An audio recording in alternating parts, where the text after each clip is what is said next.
Well, first of all, can we give a rowdy congratulations to our national finalists in Prose?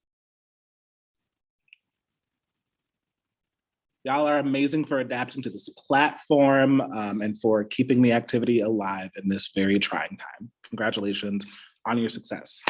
Let's start the round by reading our open door policy. The NFA is committed to providing safe performance spaces for all competitors and judges. We acknowledge the art of performance may be a healing process and/or opportunity to speak on important topics. As a performer, it is impossible to know all the ways in which content or a performance may unintentionally harm or trigger members of our audience. To better serve our competitors, we will be honoring the open door practice during the national tournament. An open door policy means competitors and other audience members may choose to leave or stay in a room when a performance negatively impacts their well-being. Competitors may discreetly leave the room before, during, or after someone's performance, even when not double entered, without question or penalty. All right, so I know Kimberly and Shrika will be joining us later, but do we have anyone who's here and double entered?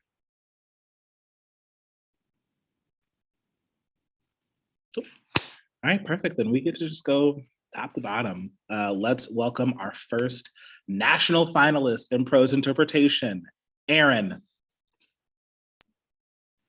Hi, you guys. Just want to make sure that you can hear and see me all right. Yes. Great.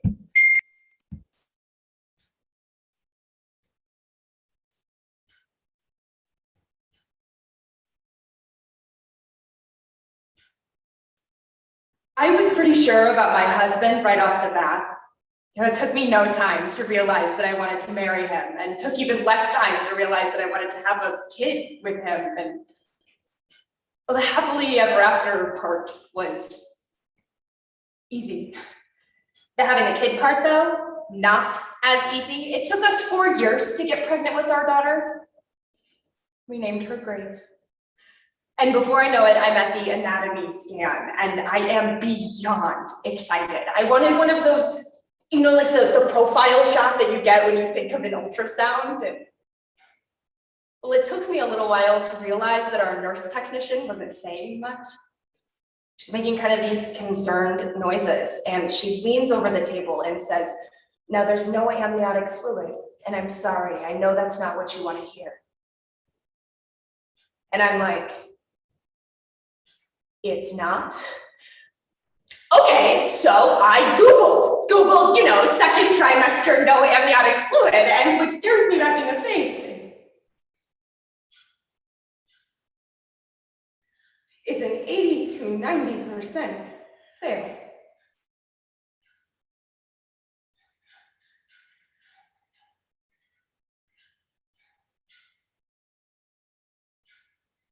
The phrase late-term abortion brings with it negative rhetoric depicting twisted medical procedures. However, in her 2019 CNN interview, Dr. Jennifer Conti explains, late-term isn't a medical phrase at all. It's an invention of anti-abortion extremists intended to increase stigma and scare mothers. The correct terminology to use is abortions later in pregnancy. These procedures typically only occur for one of two reasons: lethal fetal anomalies and threats to the health of the mother. Not only is late-term abortion rhetoric harmful, but it's actively ignoring the group of women it actually involves. Because most of these women really wanted a baby, but medically could not have one. In her autobiographical short story, Robin Utz explores the shame and fear she faces getting her own abortion, and how despite a world of support, just how harmful the abortion argument can be when your body isn't involved. Loving Grace by Robin Utz. My doctor goes on to explain the following. My daughter's kidneys are huge. They're full of these like fluid-filled cysts, basically not working, and the prognosis isn't good. So we schedule a second emergency ultrasound, and I'm let out a back door so I don't have to go through the waiting room full of pregnant mothers and their expectant bellies, and when I get outside, I cannot believe the world has not stopped. God, and I can't even stop. I mean, my mom, she knew about this appointment. I can't not tell her. So I call her and she immediately answers with, "How was it?" And I have to respond, "Not great." And she just drops the phone. So when we're finally taken back, it is 2 hours of detailed photos of my daughter. And when I get to see the screen, I see that there is no black background, which is what amniotic fluid is, I've learned. So there's not going to be that profile picture.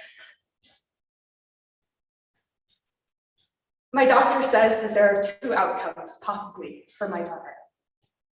She will either be stillborn, having been crushed to death by the weight of my own body, or she will come out and the wheels will come off. And I'm just so taken back by that phrasing that I can't even think of a response. Thank God my husband has the nerve to ask, I mean, what are the odds for a baby like this? And she just looks at him confused and responds, well, none. She then goes on to explain the laws around abortion in the state of Missouri. It's where I live. She says you first have to sign consents, which can be impossible to schedule, and then you have to wait 72 whole hours, I guess, to consider what you're doing. You can't have an abortion after 21 weeks and 6 days, and I am 20 weeks, 6 days when this happens, so I don't even get time to think about it. I have to decide right then and right there.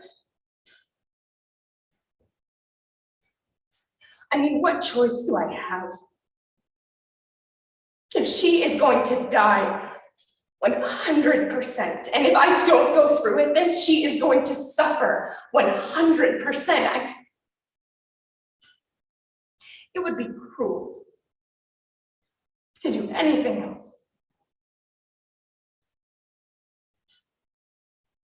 So Jim and I go to a facility where a doctor in scrubs meets us and takes us to this huge conference room. But before I can look at any of the many papers laid out in front of me, a nurse grabs me by the hand and says, "These are state-mandated forms.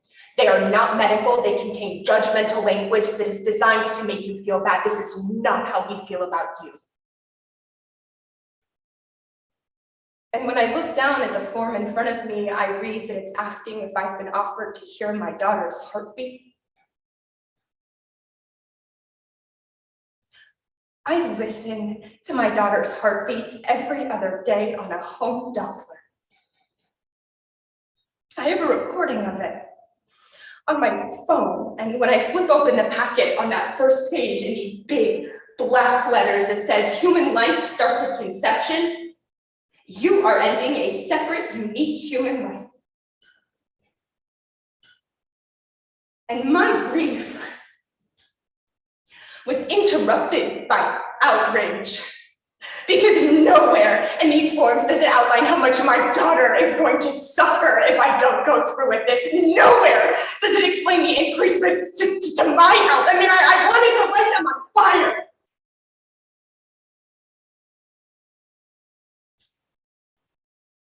But I signed them because I had to. And that is what started the 72-hour clock.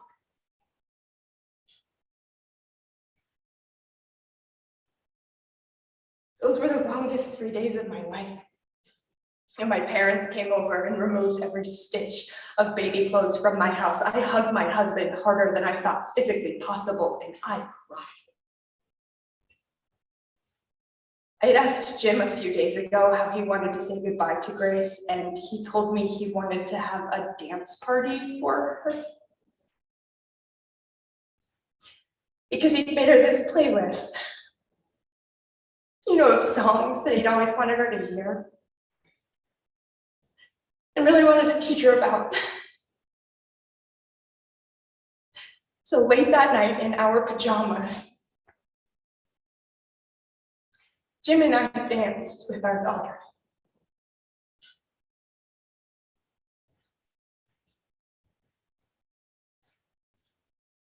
I had to be at the hospital at 5 a.m. the next day, and as that pre-anesthesia cocktail hit my body, I saw my doctor in the corner and I screamed, "I love my daughter! Please, before I go, I need you to know that I love Grace." And she didn't even respond. She just came around behind me and slipped a pair of headphones in my hand.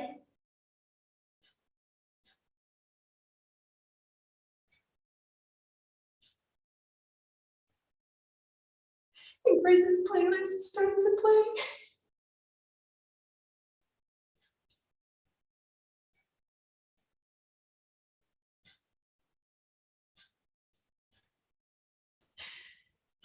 And that is how I said goodbye.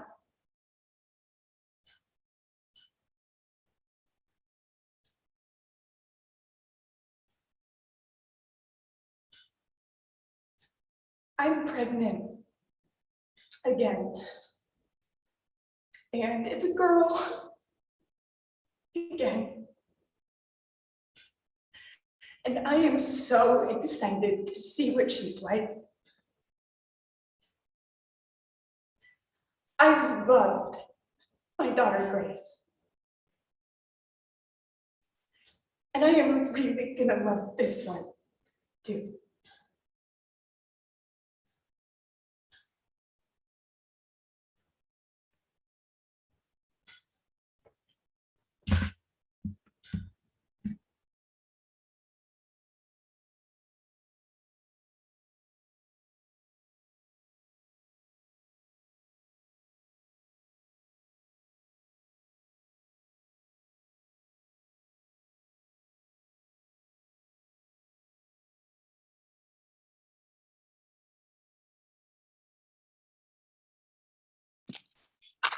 All right, judges, if you want to give me a thumbs up, letting me know we're ready to move to the next speaker.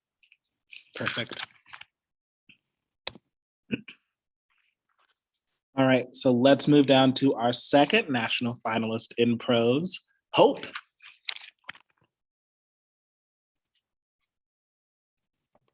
Hello. Can you see and hear me okay? Yes. Cool.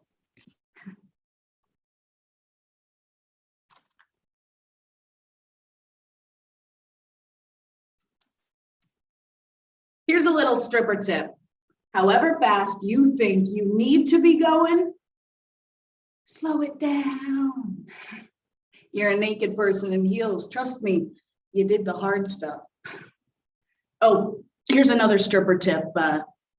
Pick a ridiculous name. You know, like at this club, I'm Kitty. And I won't tell you my real name, but if you did go to Driscoll High School and ask for homecoming queen runner-up 2011, well, they'd know.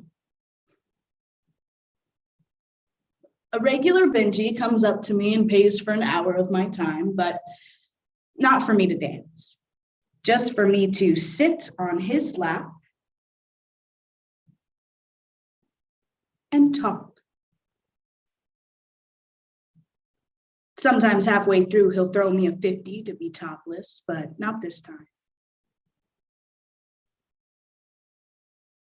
You know, Benji's got a record. He did 9 years for beating his wife with a tire iron, but you'd never be able to tell by looking at him.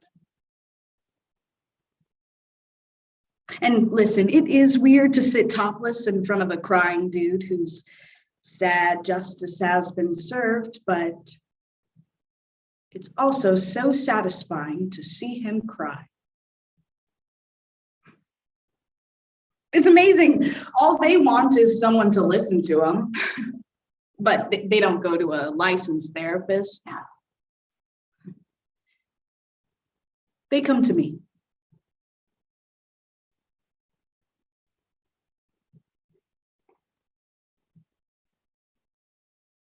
The 2021 Joint United Nations NSWP report states that sex worker-led organizations are reporting drastic lack of access to national social programs for COVID relief. Black Sex Workers Collective of January 11, 2021 explains, however, despite the overwhelming debarring, not one national sex worker-led organization has closed amidst the pandemic. Instead, with these workers creating mutual aid networks, online fundraisers, and emergency relief funds in sweeping partnerships with like-minded groups. And while these grassroots efforts offer immediate crisis relief, many continue to navigate barriers associated with the criminal legal system, public health care, and more. Simply, these workers deserve the same COVID-19 protection responses, and anything less is negligence of justice to a community continually forced to heal itself. Miss Kitty's Corner at the Old Crystal's Gentlemen's Club by Yvonne Joy. 50% of this job is acting the part. 40% is being a therapist, 5% being naked, and 5% rejection. Yeah, you gotta learn how to talk, put yourself out there, and then sometimes being rejected. That's for stripping anyways. To be a full service sex worker, that's when things start getting put into holes. It's like 75% how you look and 25% evading the police. But my favorite part of any night is the 5 minutes where I'm about to go back out on the floor from break and all the girls huddle around me at once to tell me the gossip. Lisa is trying to get custody of her kids, and Hannah is about to graduate community college, and Melody, I don't really know what's wrong with her, but she keeps bringing her pet chinchilla Petunia into the back room, and I would be upset, but she lets me hold Petunia.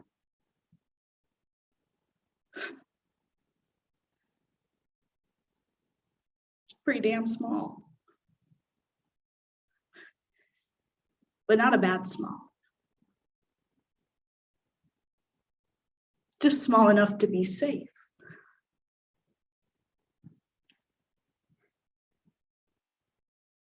After break, I had about an hour left. So I thought, well, might as well make the most of it. And this John is also a regular. He usually comes and talks to me about work problems or some shit, but he always tips. Except tonight he's visibly drunk. But he comes up to me and pays for my last hour in full. So I pocket the 200 and smile and prepare to dance. He asks if he can touch me. I say no. Stripper tip. Make it sound like you are so upset that you have to say no, but in reality, you are very happy that those rules are there and wouldn't want them any other way. He asks again. You say no, and get the fuck off me, get out. I want him out of here. He touched me.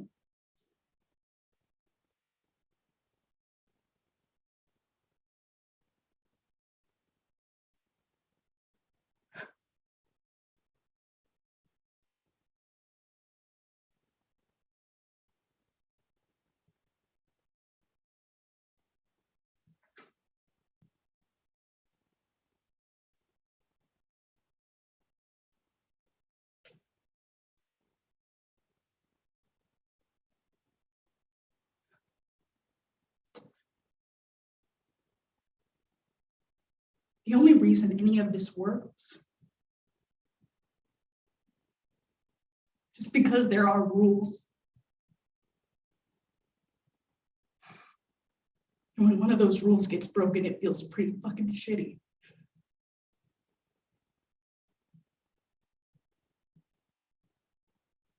But stripper tip. You can only feel shitty for about 2 minutes. because it'll start to affect your hustle.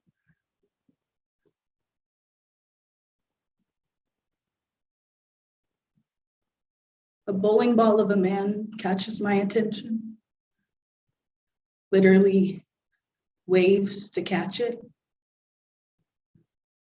Stripper tip: never turn down the man who comes up to you. They want you for a reason.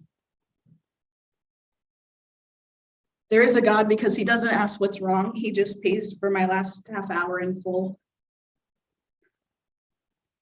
So I prepare to shake my snatch to some top 40 blend, but he isn't having it. He asks if he can just hold me.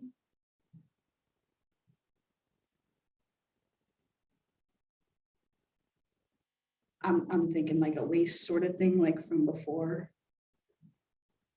I tell him it's less invasive than most of my job anyway. And he's this mountain of a man, so I literally have to climb up onto him, but he grabs me, makes me go still.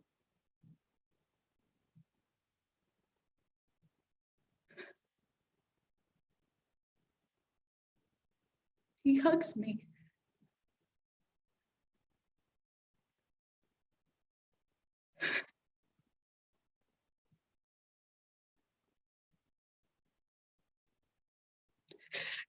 I don't know if he's hugging me because he wants to, or because he thinks I need it, but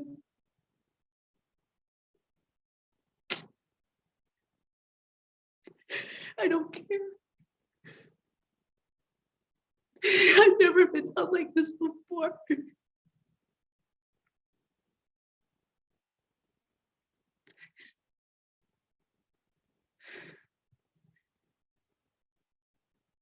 I feel so small. But not a mad small, but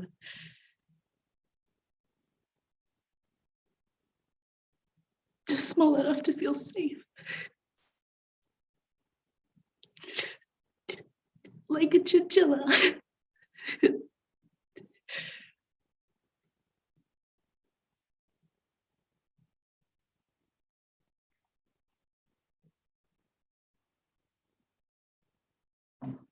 Thank you.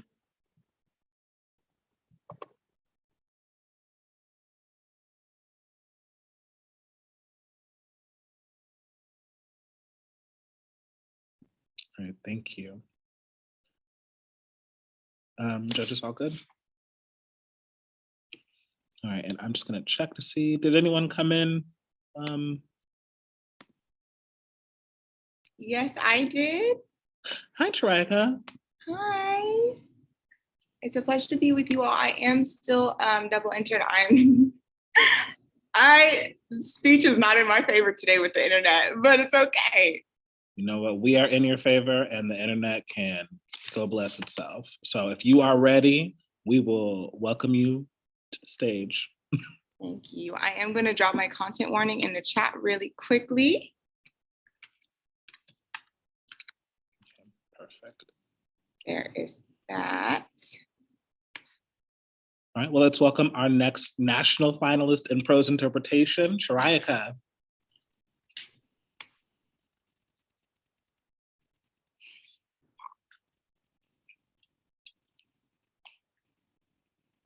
Talent.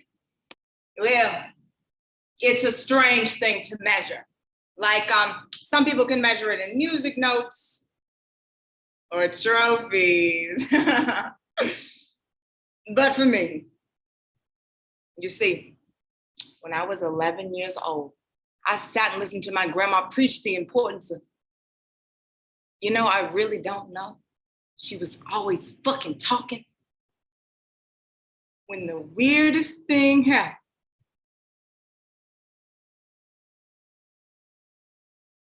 Right there in the middle of my grandma's chest, this bright yellow light started to glow and shine right there in her kitchen. It seemed to be coming from within.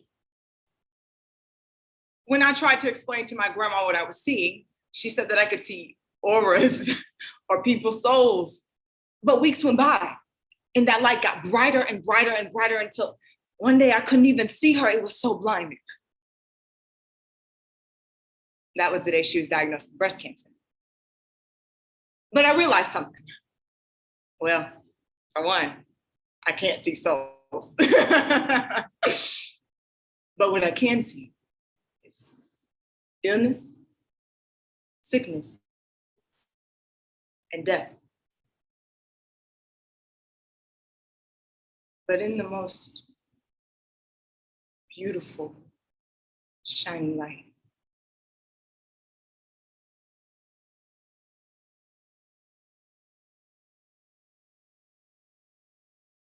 African Americans are just as likely to experience mental illness as other Americans, but are more likely to get poor or no treatment.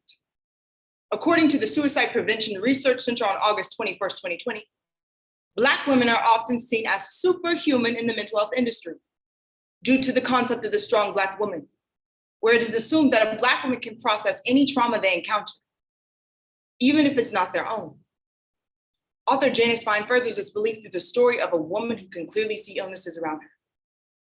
Fine argues that you can never truly understand the pain of others, but being able to acknowledge your own can cast light in even the darkest of situations.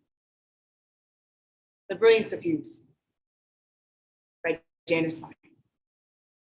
I work at a doctor's office, and I see myself as the perfect receptionist, or as I like to call myself, the bullshit detector.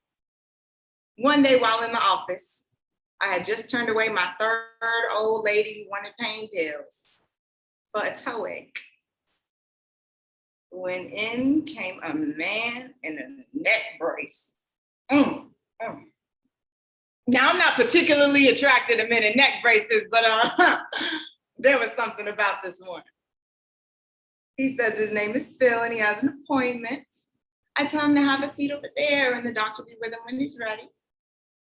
And the whole time he's here, baby, he's looking at me.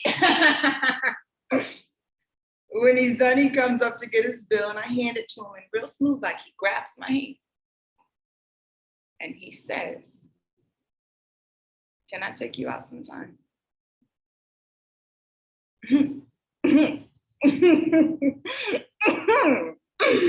Baby, you can take me out right now.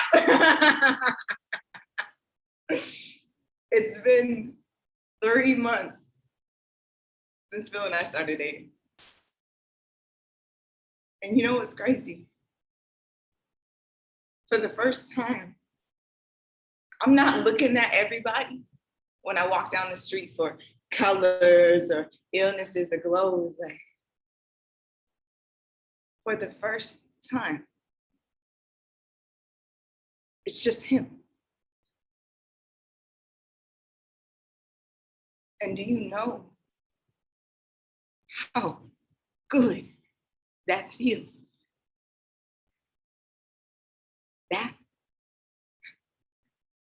That feels incredible. That feels freeing. But something started to feel off. And it wasn't us, okay? I know how to please my mans. And it wasn't the way that we were either. It was just a feeling, you know? Like an itching in the back of your throat type of feeling. When he'd bend down to pick something up, or when he'd hold me, everything just started to feel hollow. That night I was asleep in Phil's bed. He had his arms around me like he normally does. But sometime around midnight, I'm not exactly sure when, Phil gonna turn the bedside lamp on, and I was just about to yell at him for disrupting my.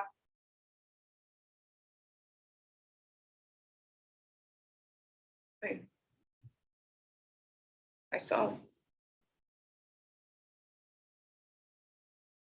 The light, It wasn't coming from the lamp. It was coming from Phil. It was coming from his head. There are two green lights right where his temples are supposed to be, and I'd never seen that color before, so I just panicked. I pressed his head up against my chest.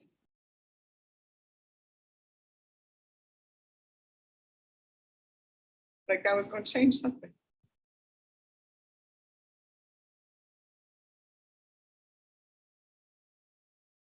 But it's still there.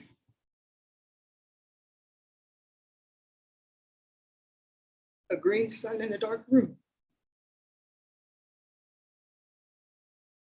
For weeks after, he goes to every doctor, gets every test. They all say nothing's wrong. And I can't tell him. I can't, he's gonna think I'm crazy.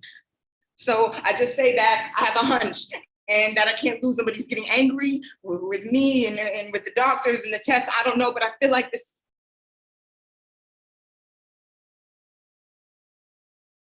I feel like this is my fault.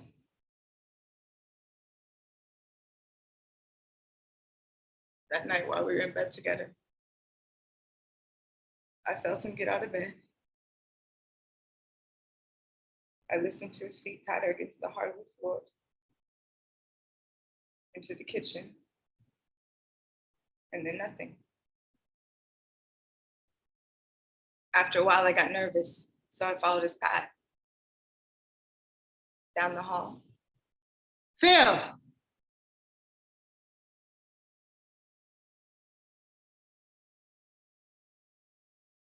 Nothing. He's nowhere, but I noticed that the garage door is open. And it feels like the air is gone. I pushed the door. Smoke just floods out. No.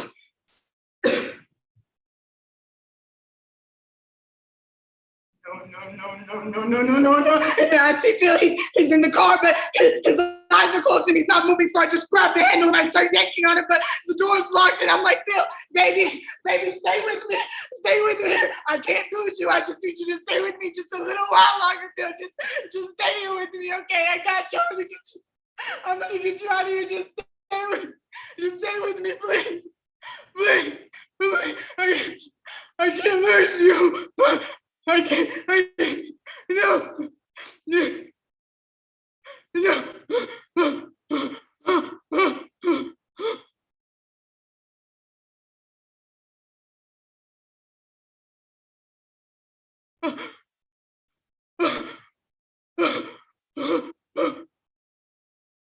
And I just watched.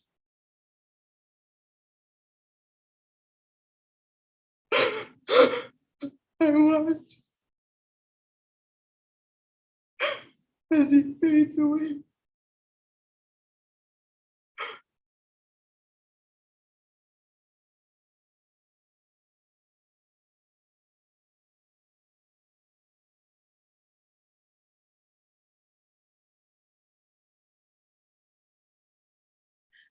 The funeral was today.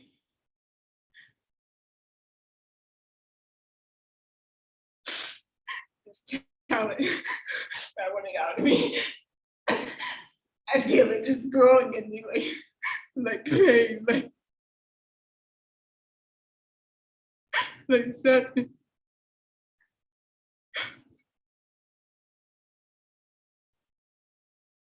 I caught a glimpse of myself in the mirror.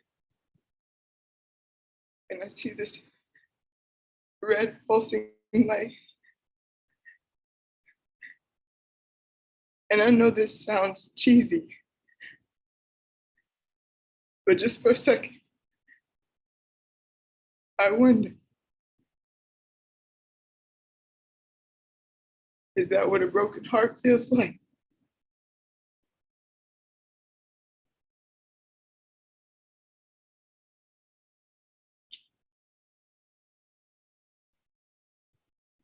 Thank you. May I be excused to my next round?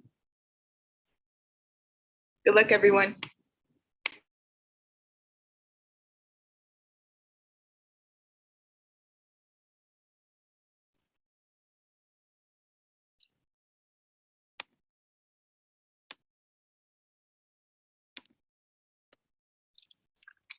All right, and judges, give me a thumbs up when you're ready.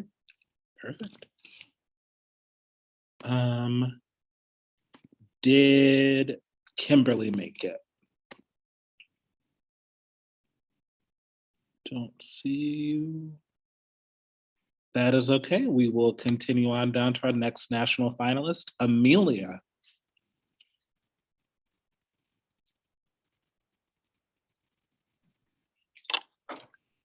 Okay.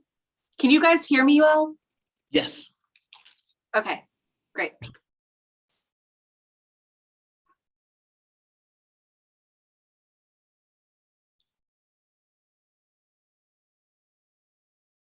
You had wanted a girl, had prayed for a girl.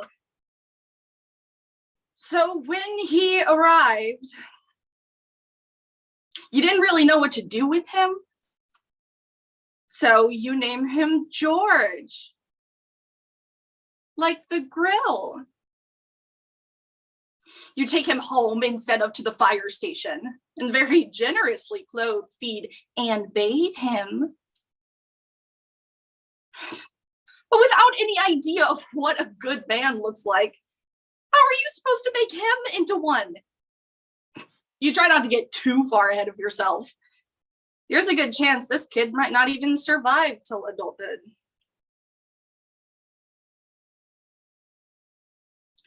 As you're glaring down at him,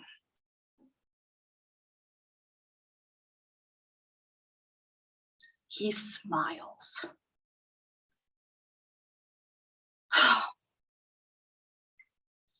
So you just pray he turns out to be a twink.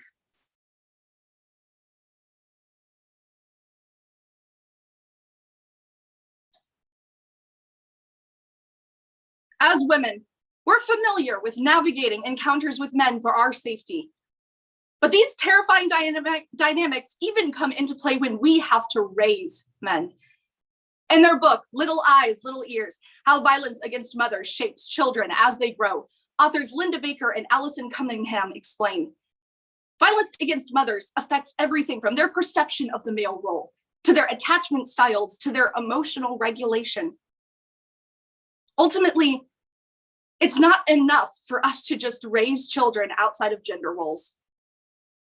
As parents, we have to continue to deconstruct them ourselves.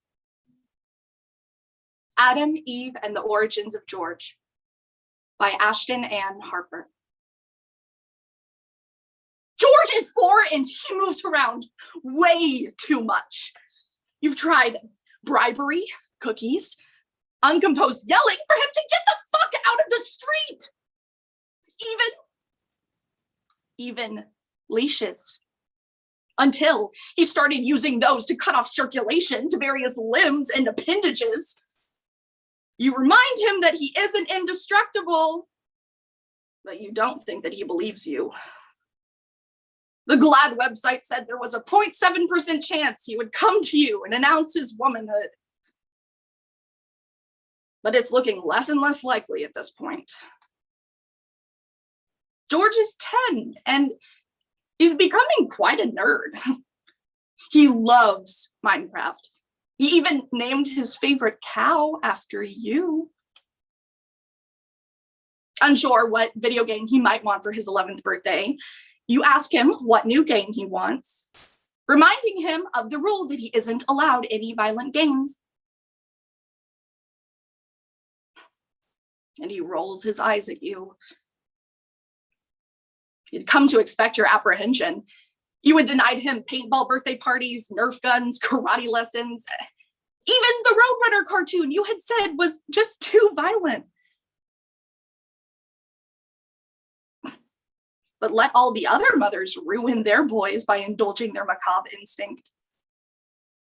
You knew that someday you would see their photos on the news when they're being jailed and put on a registry. Someday, George will have to see those photos too. But when he does, he'll thank you for saving him from himself. George is 15, and although not the most assiduous student, he begged me to let him sign him up for AP chemistry, hoping to witness as many explosions as possible. And as it turns out, he's actually not bad at it. On the last test, he finished like 30 minutes early, but the teacher wouldn't let him turn it in. So he sat there and drew this giant dick-breathing dragon climbing over his periodic table. And then, when he got an A, you told him to bring it home and put it on the fridge. And now, every time you get milk, you have to look at a dick dragon. But you're secretly proud of the level of detail he managed to achieve. Is that a vein? George is 17. He's grown much taller than you, and he has this tragic haircut that he won't let you fix. Not even when you gently remind him that it makes him look like John Lennon's pot-smoking persona. But he's grown to be a man much better than the ones that you knew. He's even applying to colleges in the hopes of studying biomedical engineering. You had majored in communication. That night, you bring home pad thai for the both of you. The smell of rice reminds you of that one time as a kid when he ate his fortune cookie without taking the fortune out first. And then he looked for it in his poop for 2 weeks. As you're unwrapping your chopsticks, you hear him say, "My college applications asked me for my parents' highest level of education. I know that you got your bachelor's, but what about him?"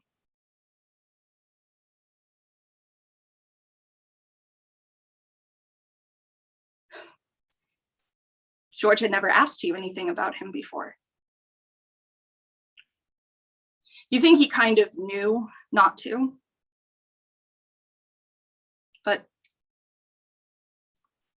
this sudden excavation just kind of pushes all of your guilt to the surface. You're supposed to love your child unconditionally. But you know that your love for George is completely conditional on his goodness and on your own. You think about how you never once gave him the benefit of the doubt. Not even when he proved to you time and time again that he really was just as innocent as he appeared. But you had seen men proclaimed innocent who deserved to rot in metal blocks. For a minute, you find yourself back in the courtroom again, hearing those words. He's innocent.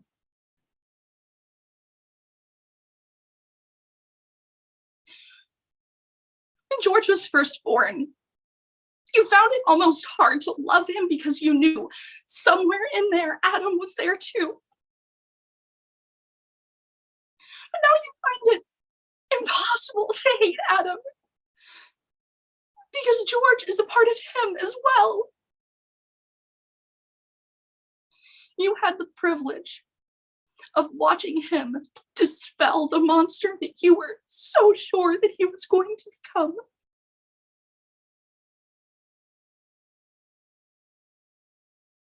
So you reach for his hand. You hope and pray that he believes you. When you say that the worst thing in your life gave you the best gift in the damn world.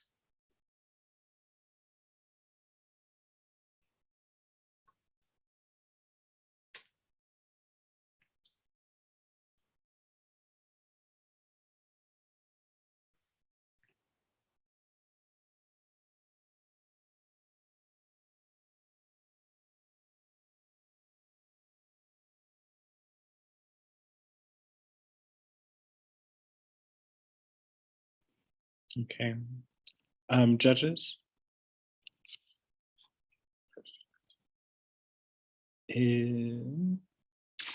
Kimberly, are you here? I am, yes, Perfect. Are you ready to go? All I am. right, let's welcome our next national finalist in prose, Kimberly. And just confirming that you can hear and see me correctly. Yes. Awesome.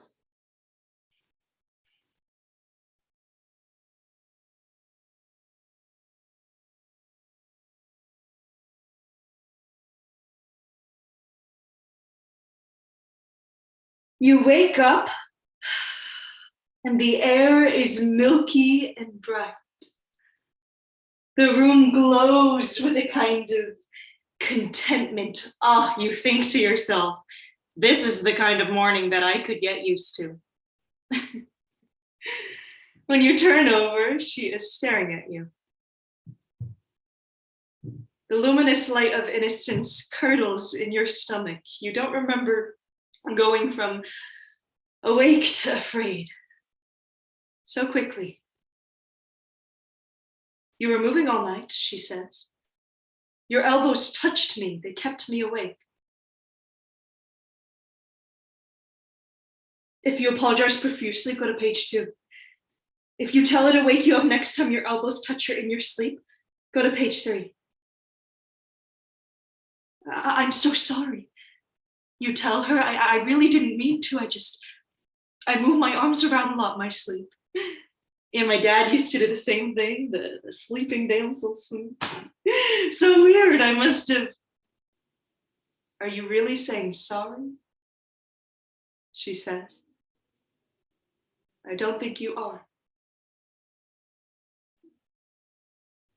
I am. You say you want the first impression of morning to return to you. It's freshness, it's light.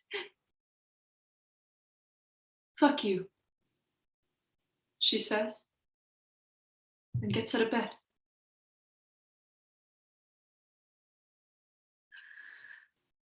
You wake up and the air is milky and bright. You think to yourself, this is the kind of morning that I could get used to.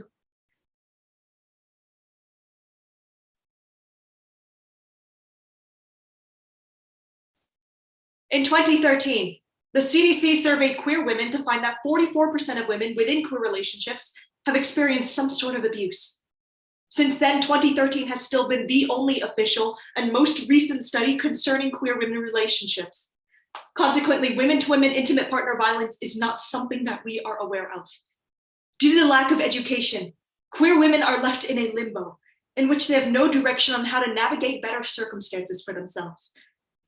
Carmen Maria Machado tells her own queer domestic violence story as a choose-your-own adventure, forcing the victim to investigate what option, if any, could produce safety. In this performance, I will be exploring with the victim in order to showcase the everyday cycle of internalized war experienced by these women who continue to go unnoticed. In the Dream House by Carmen Maria Machado. If you tell her to wake you up next time your elbows touch her in your sleep, go to page 3. Baby, if this ever happens again, you can just wake me up and I'll go straight to the couch. I promise you. You're such a fucking cunt, she says. You never take responsibility for anything. That night,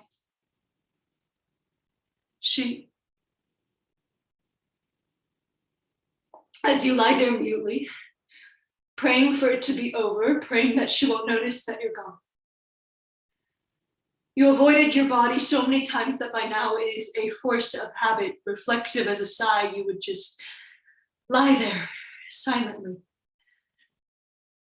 It was like being unfolded underneath the yawn of a planetarium, the sped up rotation of the earth, the movement of the stars over you, the constellations melting into and out of existence as some distant, disembodied voice tried to make sense of it all.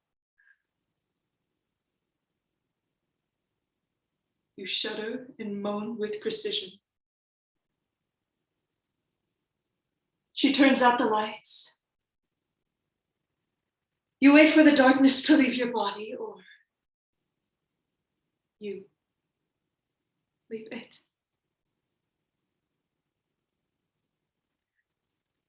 To dream about the past, go to page 5. To dream about the future, go to page 6. The past. Yeah, the first time it happened, the first time she yelled at you so much, you were crying within 30 seconds of waking, she said, "For the first 10 minutes of the day, I am not responsible for anything I say or do." And this struck you as poetic. You even wrote it down, sure you'd find a place for it somewhere in a book, maybe.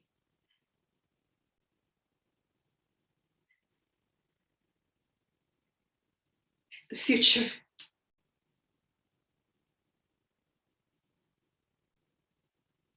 Oh, it's gonna be all right. One day, your future wife might gently adjust your arm if it touches her face at night, soothingly straightening it while kissing you. Oh. Some nights you'll wake up just enough to notice, other nights she'll only tell you in the morning. It's the kind of morning that you could get used to.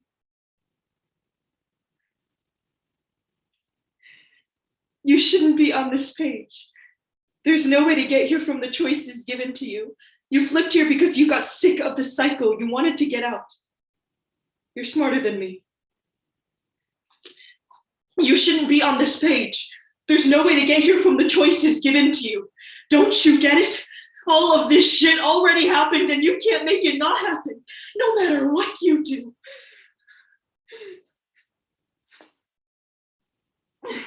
You wake up and the air is milky and bright.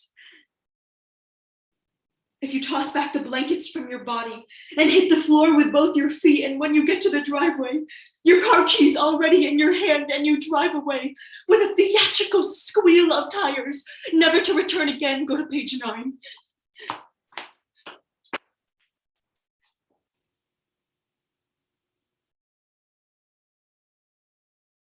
That's not how it happened.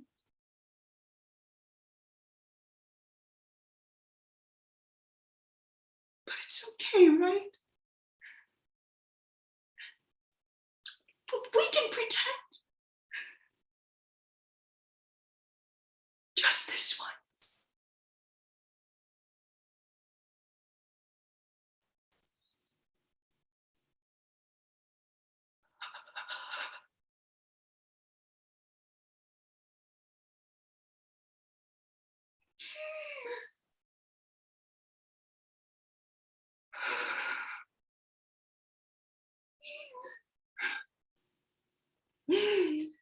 You wake up and the air is milky and bright. The room glows with a kind of contentment. You think to yourself, please, this is the kind of morning that I could get used to. When you turn,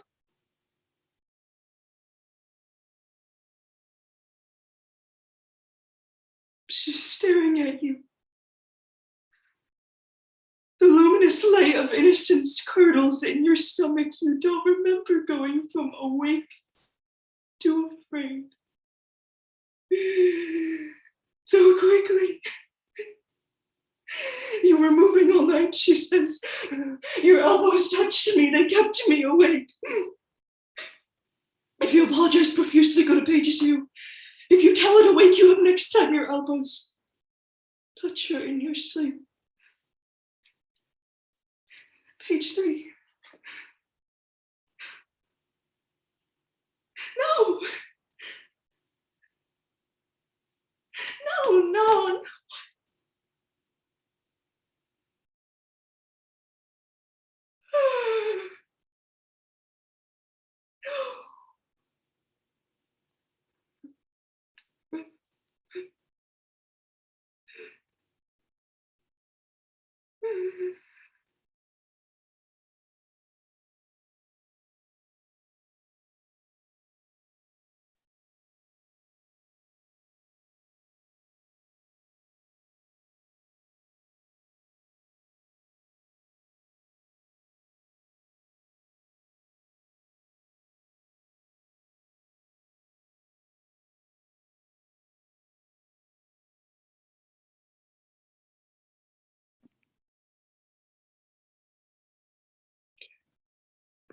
Judges, just give me a thumbs up when you're ready.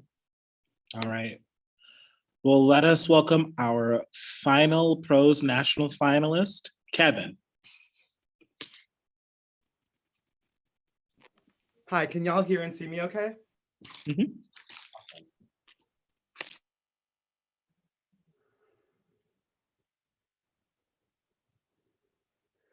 Being a president of the United States.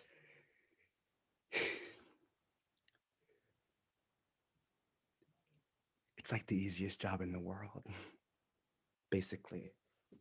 The main thing you gotta know is you gotta show up on time. See, I know this because one time I showed up like, I don't know, 3 minutes late, and my boss, Mr. Gupta, just about like bites my head off.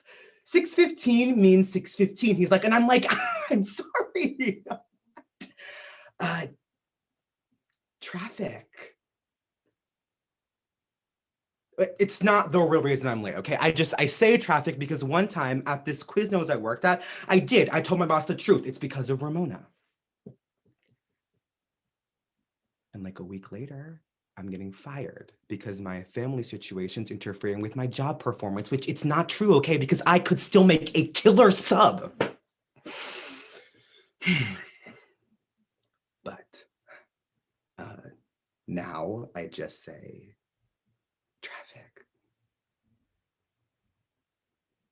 After that, I go into wardrobe, put on my little colonial costume, and then here's the kicker, my big giant foam head.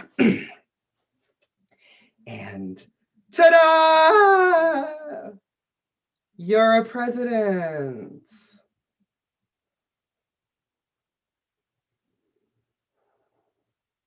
On May 14th, 2020, the AARP reported that 1 in 5 US adults take care of an ill family member.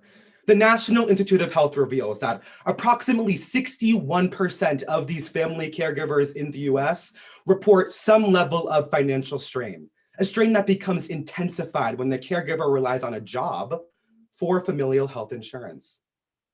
Ultimately, these fears of losing health insurance coverage place an immense burden on family caregivers, forcing them to make unimaginable choices and prompting the question, when healthcare is not guaranteed as a human right, what sacrifices are we forcing family caregivers to make? More Than You Already Are, by Raphael Bob Wakesberg.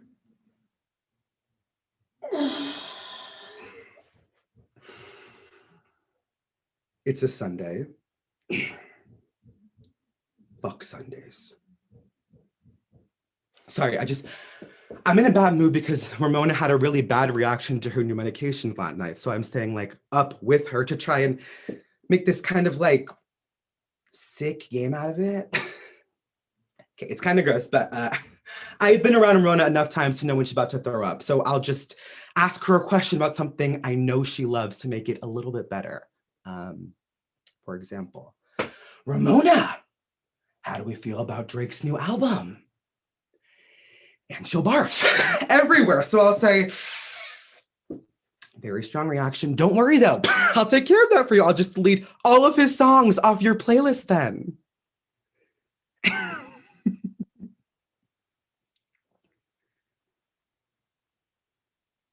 And she laughs, but I can tell she's tired. Anyway, you know, midnight turns into 3 a.m. turns into 6:23 when Mr. Gupta says the words budget cuts.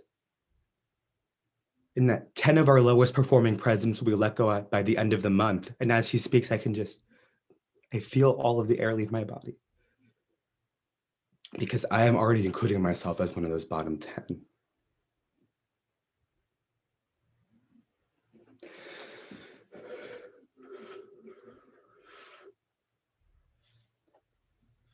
I'm sorry, sometimes it feels like, why even be a president of the United States if you're gonna play fucking Chester A. Arthur? Chester A. Arthur, what do you know about Chester A. Arthur?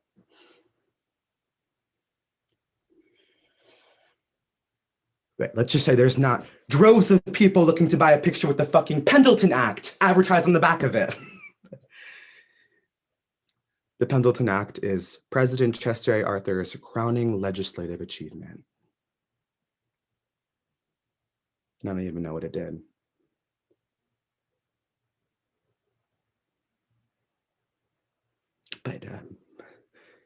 But we for real need the money right now. And Ramona, she's not getting any better.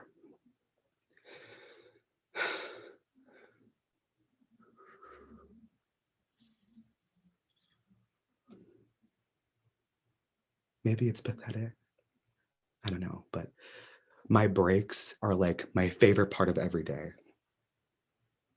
Just for one moment, there's the screams of the roller coasters in the background and blue skies, silence, a cigarette.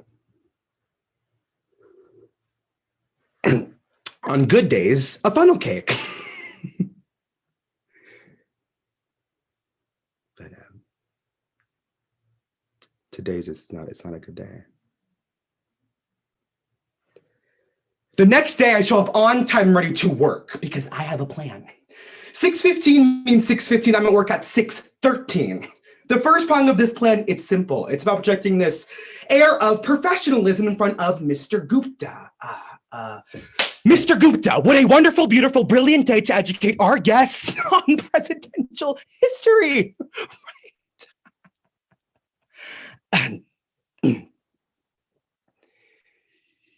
And he looks at me like I'm a creep, but I don't think I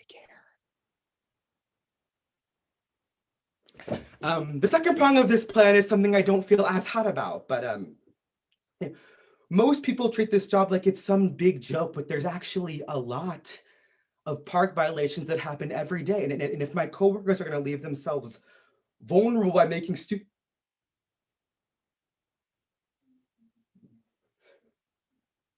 my phone rings. It's my mom. Hey, where the hell are you? She's like, I'm like, what do you mean? Okay, I'm at work. My schedule on the fridge. Okay. She's like, well, your sister's going into surgery. The cancer, it's spread to her bones.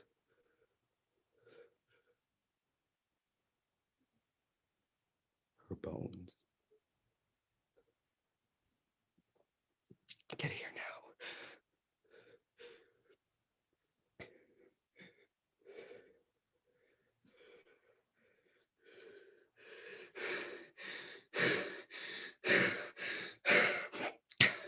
The humidity from outside seeps into and sits in my foam head. I'm suffocating.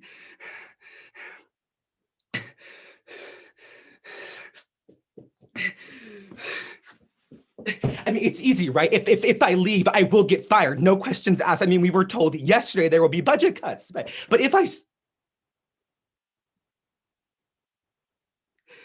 stay and Ramona dies, I'm gonna have to live my whole life knowing I wasn't there because I was at work. Work.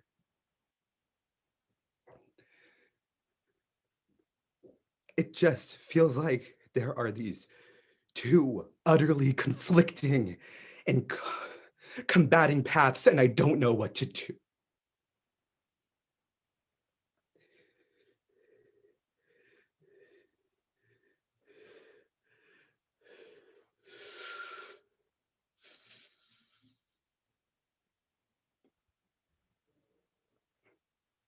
When I was a kid, I used to visit President Land and I would dream of becoming like the President of the United States. Like that's how small and stupid my imagination was. Because I thought that being a president meant that you were really good at making choices for a bunch of people. And I was always so bad at that, making choices. But it turns out that being a president doesn't change you. Because most presidents, they're just assholes. It's like the easiest job in the world. basically.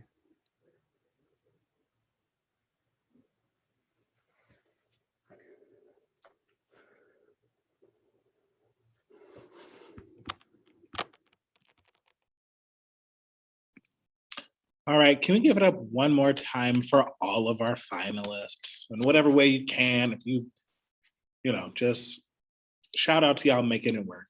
Congratulations and good luck with the rest of your tournament.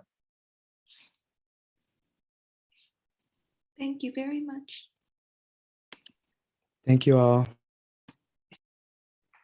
Thank you guys so much.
Hi all, welcome to Poetry Finals.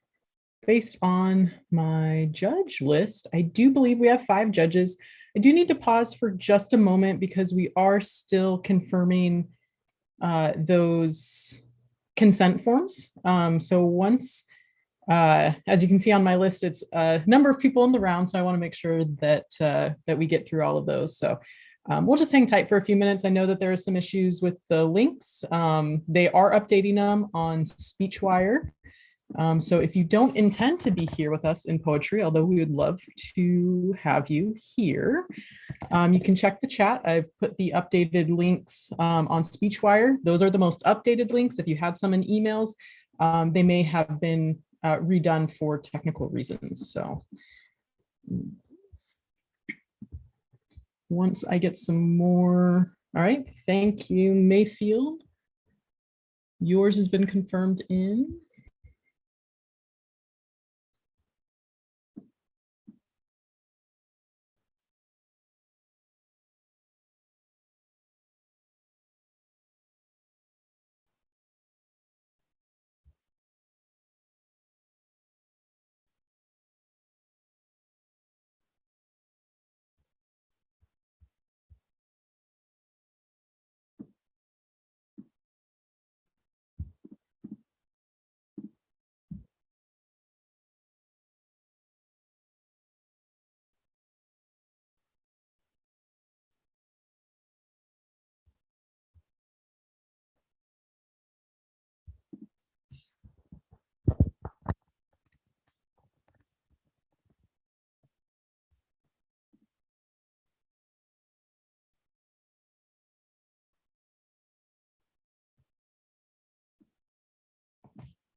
Ryan, can you confirm, did you get the link to the form okay?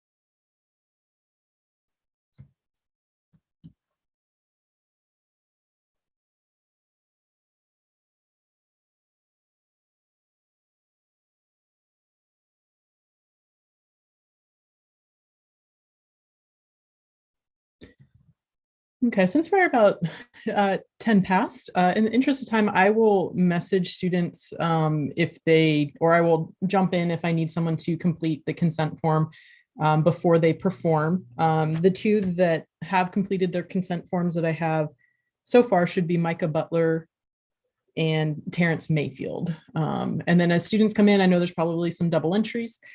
We will manage them as we see them. So I will turn this over to our chair today, Jordan.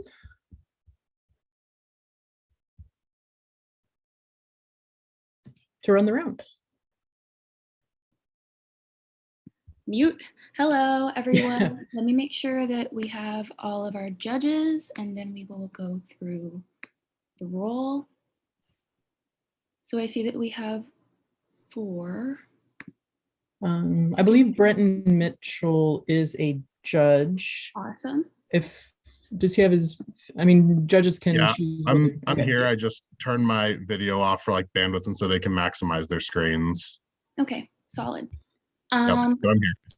I assume that we are now very familiar with the NFA open door policy. Nevertheless, I will read it Really quickly, the NFA is committed to providing safe performance spaces for all competitors and judges. We acknowledge the art of performance may be a healing process and/or an opportunity to speak on important topics. As a performer, it's impossible to know all the ways in which content or a performance can unintentionally harm or trigger members of our audience. To better serve our competitors, we will be honoring the open door practice during the national tournament. An open door policy means competitors and other audience members may choose to leave or stay in the room when the performance is negatively impacting their well-being. Competitors may discreetly leave the room before, during, or after someone's performance, even when not double entered, without question or penalty. If the performer needs to leave around, they may do so without question or penalty. If there are any questions about that, feel free to drop them in the chat. I would also like to remind the speakers that if you do have a content warning, please remember to say it at the beginning of your performance before you begin speaking. Let's go through roll really quick. Do we have Derek in the room with us? I do not believe we do. Micah is not here. We do not have Samira. Ryan, are you double entered? No, Mom, I'm here to stay. Awesome. Terrence, do you have another round to be in? I am not double entered. Awesome. And is Joshua here? All right. So we will just start. Well, Ryan, did you finish your consent form? I'm so sorry. No, I did not. Give me, sorry. Yeah, I'll need that completed before we can. Understood, got you. Let me know if you need me to drop the link again. Okay, no, I have it. Let's Okay. see how fast I could type. Just kidding. If necessary, we can just go down to Terrence if Terrence has already completed the form. Yes, Terrence is good to go. Awesome. Terrence, is that okay with you? Are you ready? And then, yeah, I don't want to rush anybody or put them on the spot, but yeah. I am so sorry. Can I please get like 2 minutes? Of course. Thank you.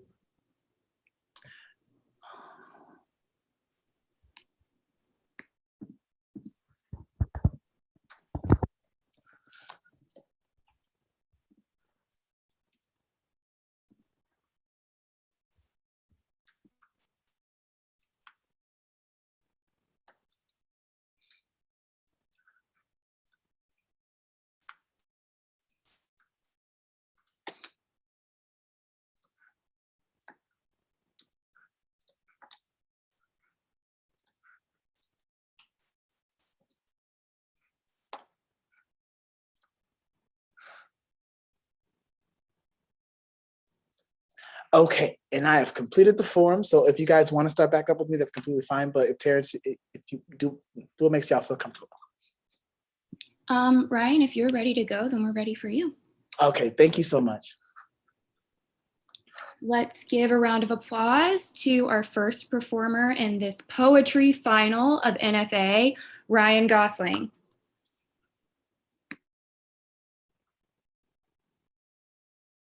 All right. And can you guys hear and see me okay? All right. And I've also been giving the judges the option to turn off their video so that way the screen could be as expanded as full view as possible. So if you guys feel comfortable, you go ahead and turn off your video.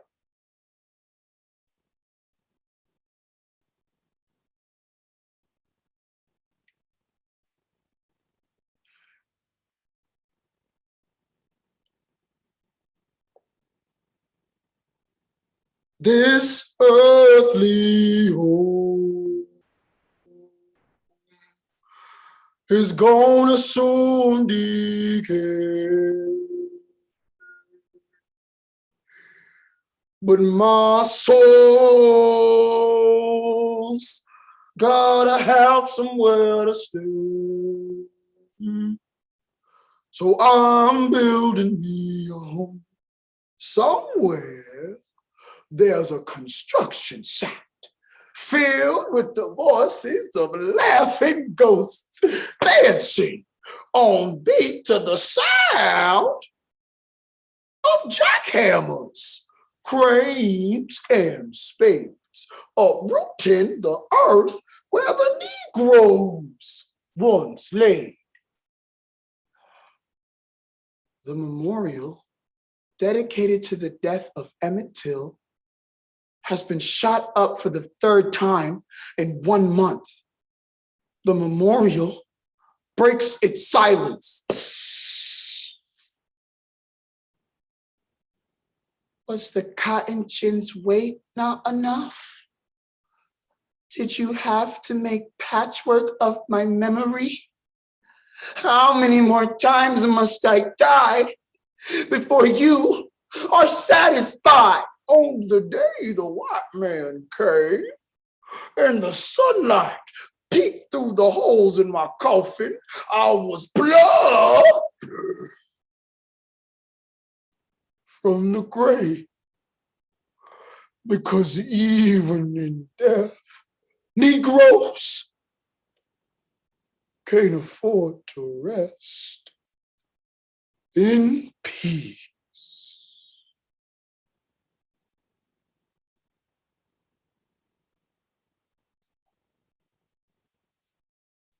According to the Guardian of April 27, 2020, this past year, the West Virginia Department of Environmental Protection approved a permit for a natural gas pipeline to be placed within feet of the historically Black burial ground, requiring contractors to literally dig up the deceased in order to accommodate their civil operations. And on July 26, 2019, the memorial dedicated to the death of Emmett Till was shot up for the third time in 1 month. These heinous acts of exhumation and disregard for Black memorandum sends a visceral message. Even in death, Black bodies do not deserve peace. Those are the poetry. Emmett Till's Memorial Speaks by Dante Williams, The Day I Returned to Dirt by Abba, What to Do When HGTV Tries to Renovate Your Mother's Mausoleum, Views by Leonardo, and Untitled by Mia Willis. Not a program, but an open casket reminding you, do not fuck with the dead. Somewhere on James Street, phantom sisters winded to the rhythm of cement mixers, wet concrete pooling at their feet. In Ferguson, police officers let canines piss on the memorials erected for Mike Brown. I guess this is how white supremacy marks its territory. Say, good boy, say, roll over. Meanwhile, Mike rolls over in his grave. What to do when HGTV tries to renovate your mother's mausoleum? First, tell the camera crew to take their nasty ass shoes off at the door. Make sure that when they enter her holy, they don't touch shit, they don't look at shit, and they don't smell shit. Make sure they introduce themselves, because don't nobody enter my mother's grave without speaking first. My tombstone legs grow weary from the weight of this world. Oh, I've been searching high and low for a reprieve, but don't nothing look familiar? Church steeples, whitewashed into skyscrapers, for sale signs burrowing through burial plots like earthworms.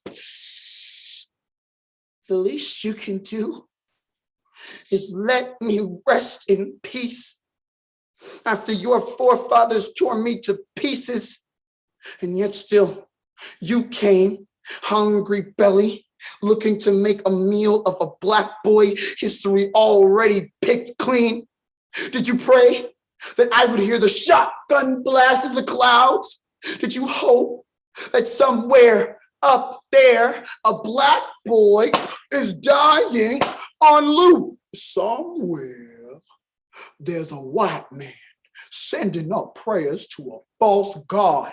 He sings, all praise be to landlord, all praise be to the pastor of the past due, as he worships a steel mountain horizon. Meanwhile, White suburbia spreads like a fog, and gentrified graves drown in white baptism. When the property brothers come to make an open concept of your mother's casket, watch as her ghost conjures herself.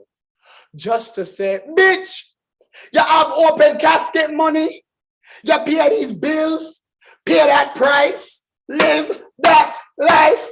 No. So now it's slamming the doors and my mausoleum neither. And ain't it funny how when the white Mississippi wind blows through these bullet holes just right, it sounds a lot like the whistle that was heard around the world. Where do we go once you make mortuary of our memorials? How much more blood got to spill to quench your undying thirst? Sir, I told that Mike Brown bastard to sit, to heal, to stay down, and even canines know how to listen to commands. Say he was just watering his flowers. Say, don't the resting bones of black boys make good tutors? Say, sick 'em, boy, I walk these bleak streets, and all that I can see is black men pushed onto pavement, beaten and blooded, bodies contorted and exposed. So I begin to wonder if this be the fate, if we all just a collection of limbs digging for a place to be buried in, although you gun me down. No amount of bullet casings can make this world forget about my open casket. So I will morph myself into the image of a shield, become hate-proof or bulletproof. I am proof.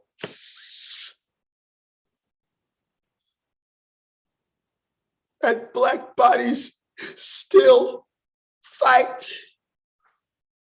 even in the afterlife.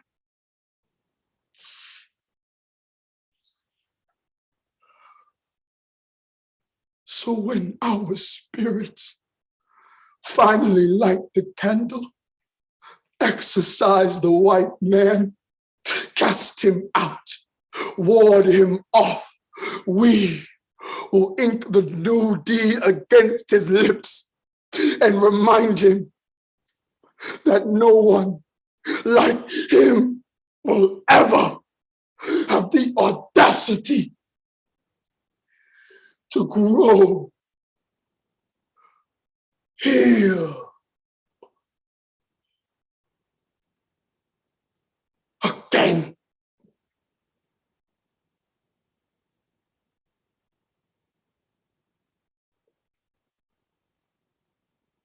Thank you.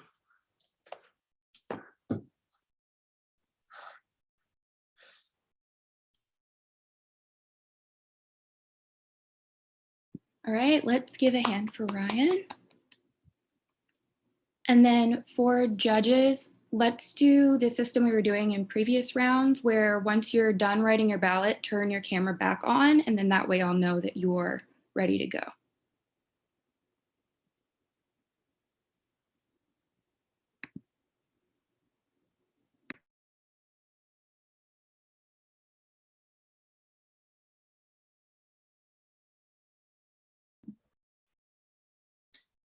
Also, Jordan, Derek completed his form, so he's okay to go. I'm still just waiting on Taylor and Beckles.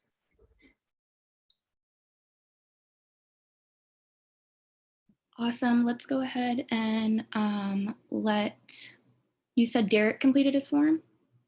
That's correct, yes. All right, let's go ahead and let Terrence go next, if that's all right, so that the speakers that just entered the room get a second to breathe, unless anyone is still double entered? Or Uh, triple? yes, I am still doubling it. Awesome. Then you'll go next for sure. And it looks to me like all the judges are ready.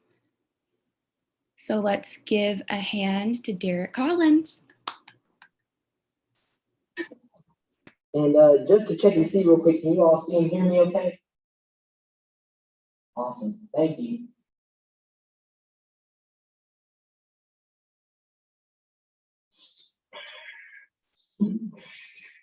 Justice feels like running a race where the finish line is drawn in our own blood. A 400-year dash. The option block, our starting block. My adrenaline rushes with the anticipation of emancipation as I wait for the start. 3, 2, 1. A lesson in sentence construction. Clear and concise sentences are always preferable. Example. Derek smiles. See? Derek is the proper noun in that sentence, but can easily be replaced by the noun boy. The boy smiles. See? Notice how the black boy is the sentence and not the sentence. So the boy asks, how many dead niggas does it take to get to the center of institutionalized racism? The owl responds, I don't know. But my friend Jim Crow does. Says I was too busy killing. I forgot to count. When I heard the news, I felt the familiar rage. Breonna Taylor dead after police raided her home. And suddenly, a symphony of notifications emanated from my phone. Hashtag abolish the police. Hashtag arrest the cops who killed Breonna Taylor.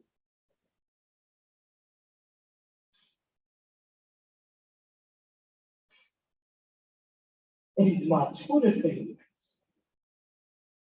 were paralyzed by the hypocrisy.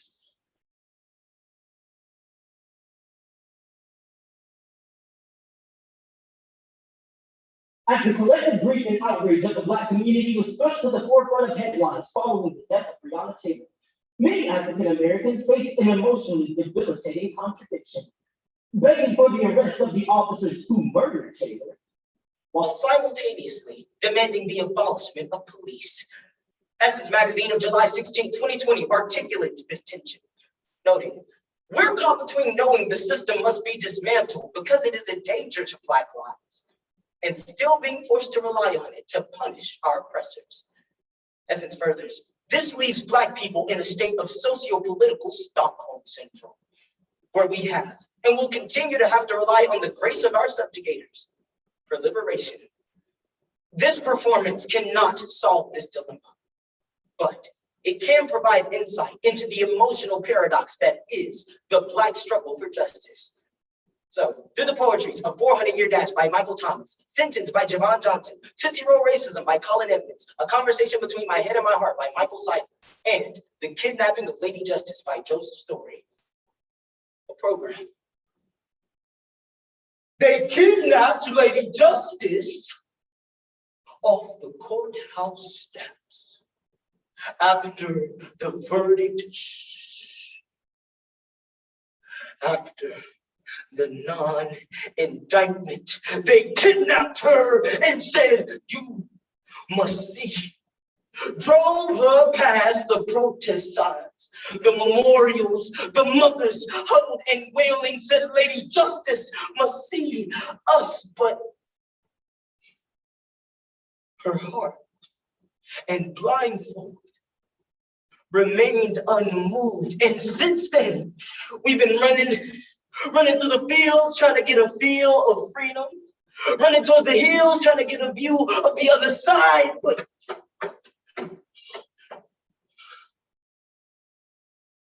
our justice was nowhere to be found.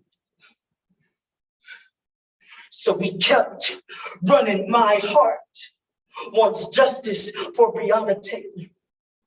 Once a year for every second her bullet-riddled body laid there with no treatment. Wants the judge's gavel to crack in vindication like her busted down door, but my head knows that this is short-sighted. That there are thousands of us imprisoned for every crooked cop indicted, and ain't that the contradiction of this skin? To crank a machine whose cogs are oiled in your own blood. So the boy asks, how many dead niggas does it take? The owl responds, until every Black family is fatherless, until every Black mother mourns a Black son, says, if we can't kill him, lock him up. And ain't that just like a death sentence? See, the court constructs sentences opposite grammatical law. It is incorrect for a judge to say that a boy should go with the state's recommendation and sentence him to X amount of years. We should use perfect present tense conjugation. In that way, a judge might better say that the state has been recommending and been sentencing the Black boy for years. Next. They took Lady Justice to the prison and walked her past caged, dark men, their feeble, outstretched hands reaching for her scales.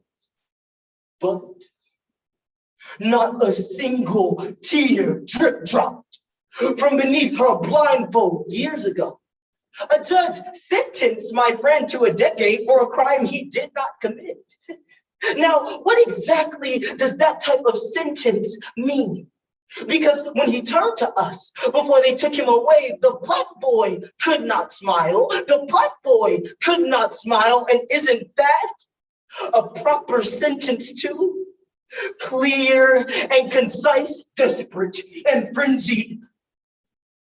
They took her to their home, sat her in a chair and rolled the footage as they lift the phone above her brow. Now she sees it. A kaleidoscope of carnage.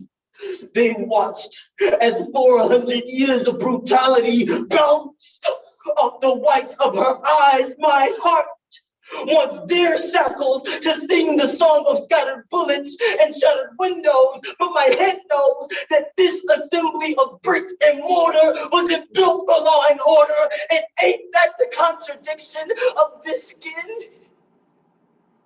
To have you celebrate the cell they'll hang you in. To breathe life into a system when its knee is on your neck. Justice has always moved faster than we could run.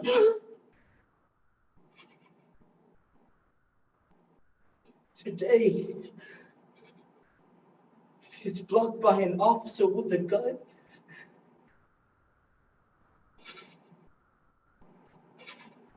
But I see my justice on the other side. And I know I have to try, because I'd rather die than run this race for 400 more years. And suddenly I hear a gun cock followed by a gunshot.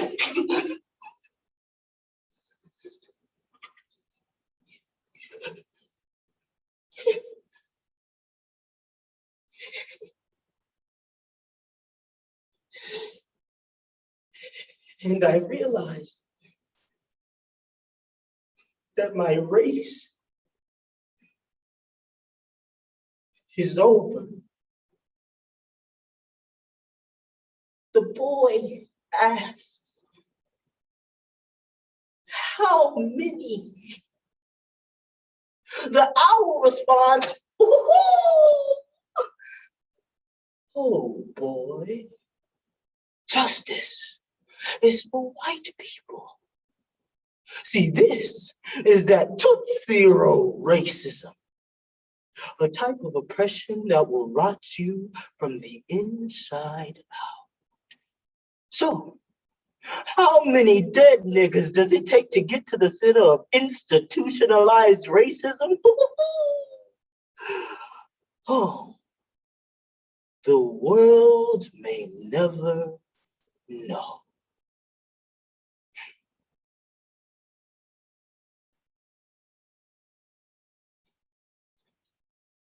Thank you.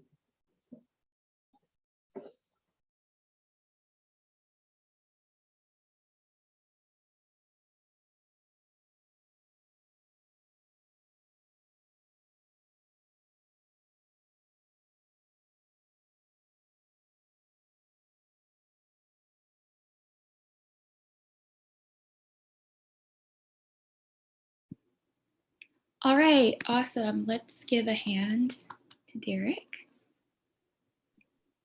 And congratulations on your other round. Feel free to run to that round. Good luck. Thank you all for judging, and good luck, everyone. And Jordan, all participants are clear on consent forms, so you may run the order however you would wish. All right, awesome. From the people who have entered the room, are there any double entries? Anyone who still has somewhere else to run? All right, sounds good. We have a few people who've entered the round. Let's go ahead and let Terrence go ahead so that anybody who just jumped into the room can take a breather for a second, and then we'll go in order. Is that okay with you, Terrence? Absolutely. Awesome.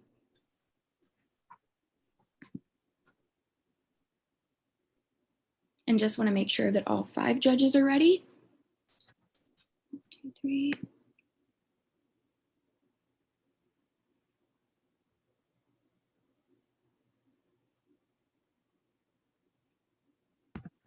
Yeah. Awesome. Let's give a hand to Terrence.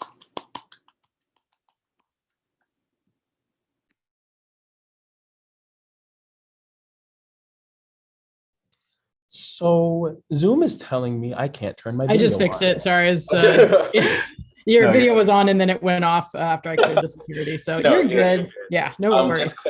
Just clarifying that everybody can see and hear okay. Yes. Okay, cool. And I don't really have a preference for camera on or off, so do what makes you comfortable.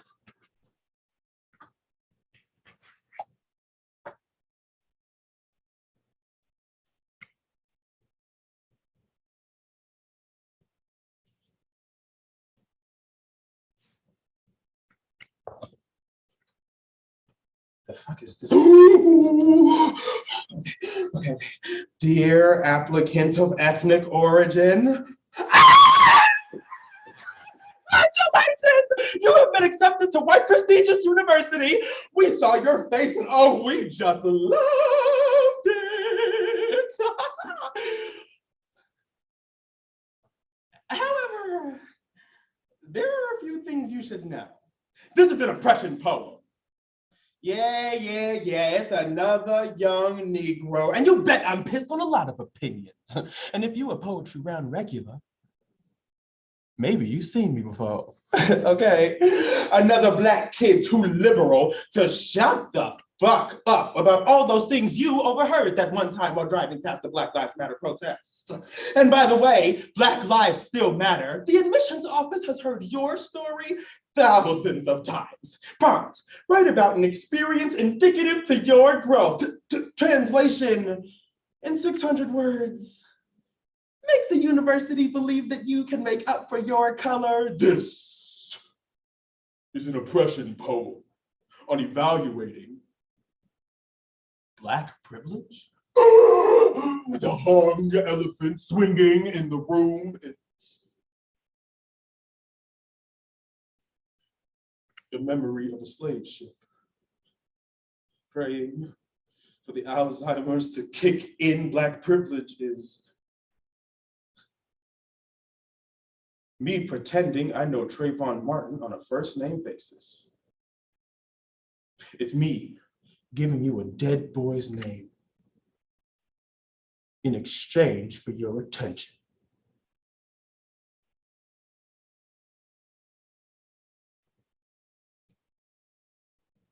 The oppression that Black people face has made itself abundantly clear in 2020. Following the deaths of Breonna Taylor and George Floyd, the Black Lives Matter movement galvanized around protests, riots, and public displays of solidarity. However, Talkspace on June 18th, 2020 explains, Black pain is nothing new, but the expectation to commodify and portray Black pain is, which begs the question, does Black art exist outside of its oppression?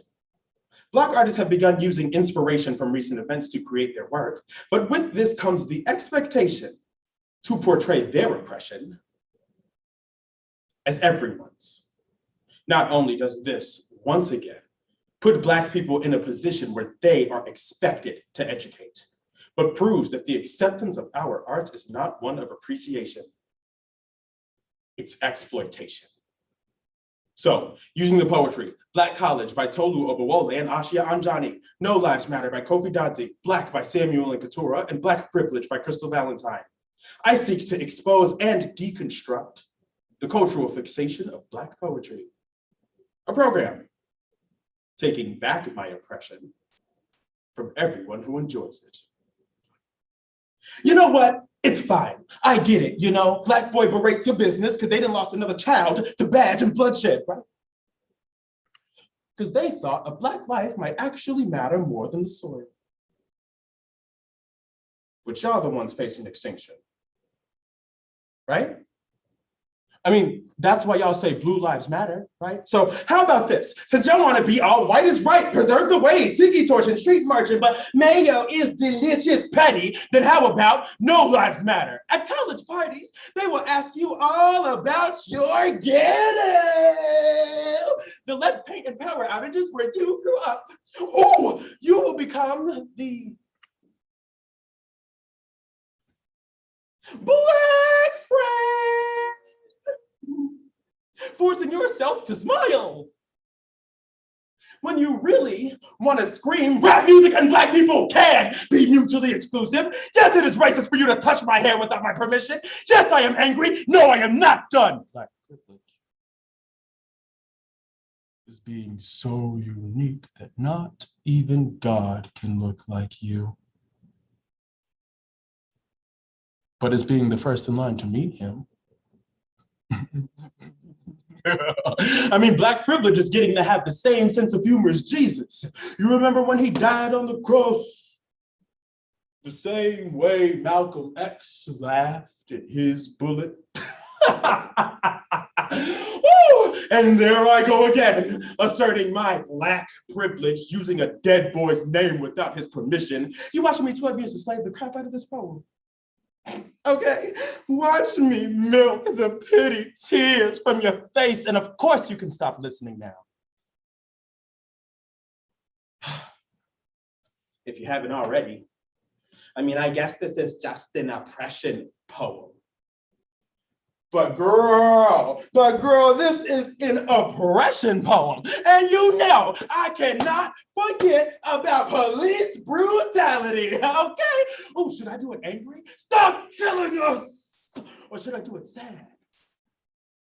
Stop killing us.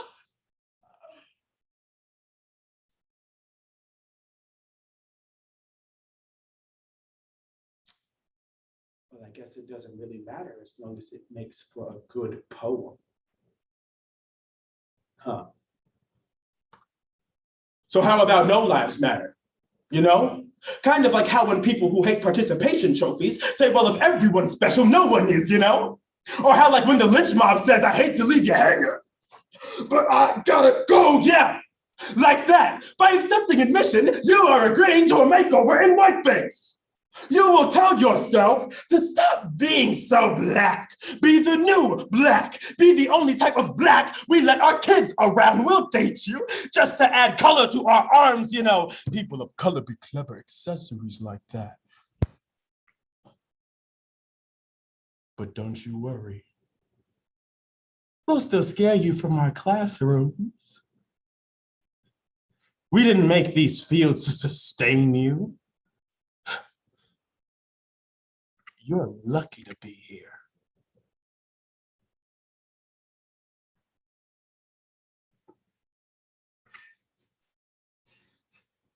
This is an oppression poem.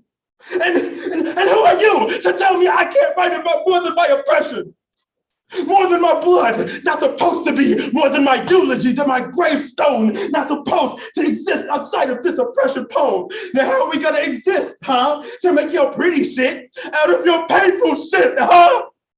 I mean, ain't that why Black people only win Oscars for movies about Blackness? How do you want this body? So bad, but you don't want its breath.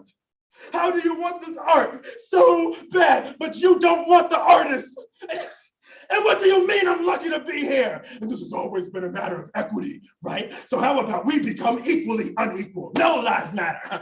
I mean, it really just rings a nigga by the neck, don't it? The idea that the same prison pipeline that got Malik and Kareem can now also get Jeff and Jeremy. Now Billy can get the same bullet that Demetrius dodges on his way home from school.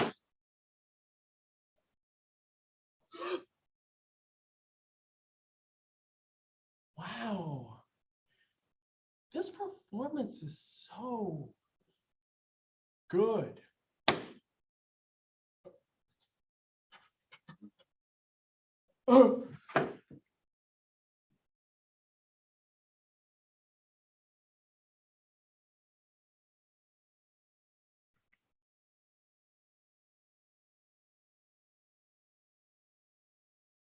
I think you hear it now.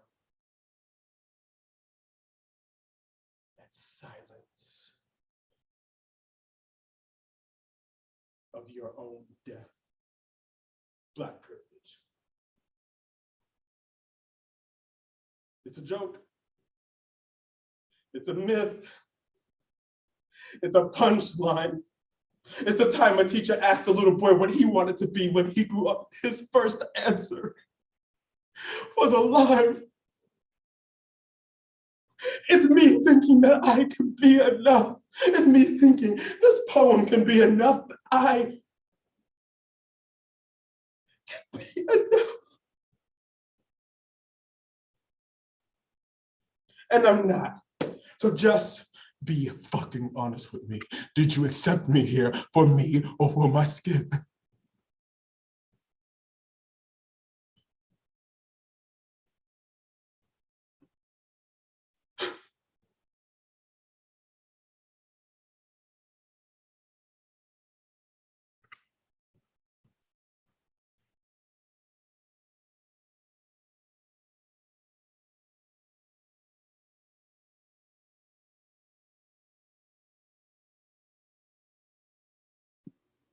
Awesome. Let's give a hand to Terrence.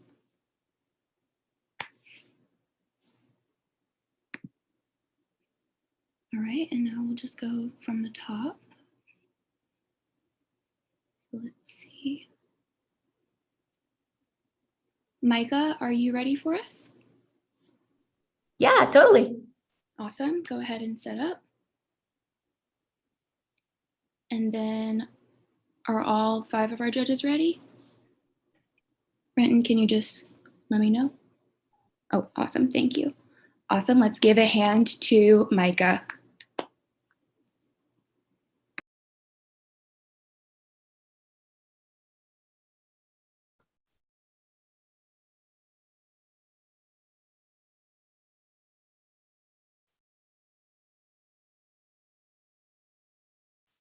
Okay. I'm gonna be honest. I don't even know what I'm doing here. I mean, I get it. You're HR. It's your job to make a big deal out of things when people make a stink about nothing, but this is ridiculous. I mean, I don't understand the point of rehashing the whole situation, but if you'd really like me to explain, I am a man. Please don't expect much of me, for in the morning, it will only be disappointment in its place. I collect heartbeats and heavy breaths like dollar bills. I'll call you the girl from the bar with the tongue ring. I will not remember your name. But your body, however, I will remember perfectly. Man, I got a sweet tooth. Can you dig it? After this one, you're gonna need a root canal. Anybody who knows me knows that when I talk about something serious, I tie my hair back like a black ribbon.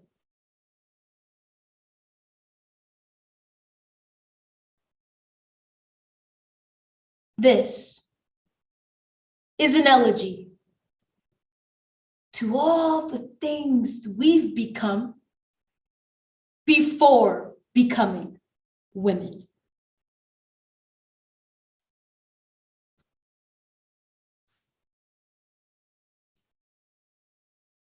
Between songs like Lollipop, Chocolate Factory, and Fried Chicken, a theme seems to emerge: the subjectivity of Black women's bodies. However, after a lyrical examination of these songs, Nakisha Gordon reveals it's not just subjectivity, it's consumption. Her article, published in the 2020 Howard Journal of Communication, explains the recurring use of food as a metaphor for Black women's bodies represents an engagement in politics of control through acts of devouring. These songs and the discourse they incite not only package Black women as something to be consumed, but silences their voices and dismembers their autonomy. So through the poetry, This Woman by Alicia Harris, Lunch by Sierra Burnett, I Am a Man by Ashton Williams, and lyrics from the songs Lollipop, Chocolate Factory, and Fried Chicken, program. Because if you view me as something to be consumed, starve. 1, an elegy to the freshman girlfriend whose optimism was buttermilk at the breakfast table, turned sour by a boy to whom my face wasn't pretty in the way he preferred. So I baked my body into a buffet, a pie he could cut into, sample, and take what he liked. Eyes like flies.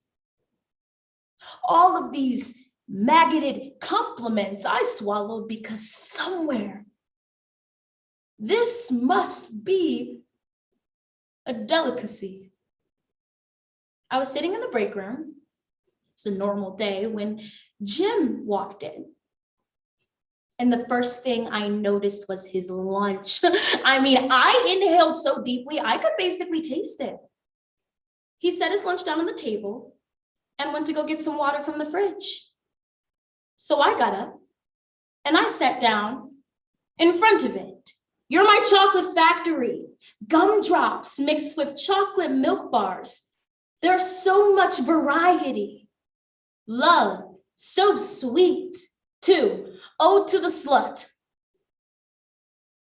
that doesn't fuck, yet still a slut for not letting him hit. Ladies, there are always 2 ways to look at a condom in a wrapper.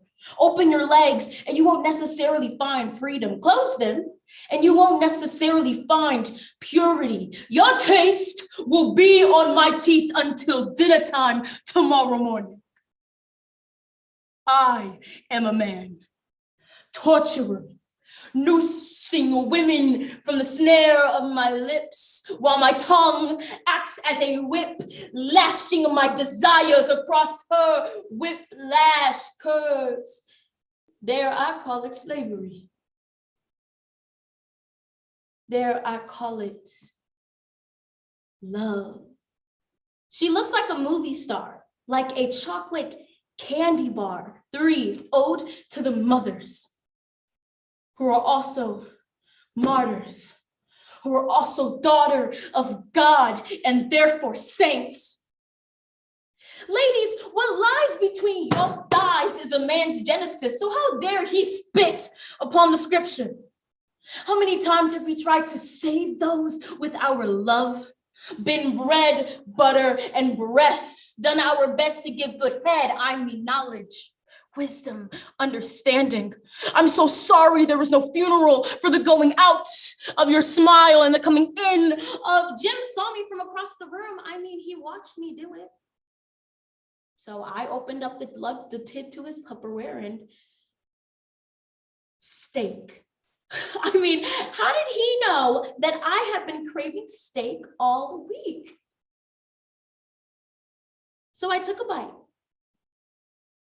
and another bite and another bite. Your gold medal flower. I'm looking at you salivating. Lay you down because you're red hot. Louisiana style for ode to the bitch. Who's not a bitch, just doesn't always feel like shaking hands after the show. You see, I've tried to tame the Leo in me, cut off all of my hair to get rid of my ego, but she still come roaring in like a red dragon because she be my protection, a pit bull in a skirt, please.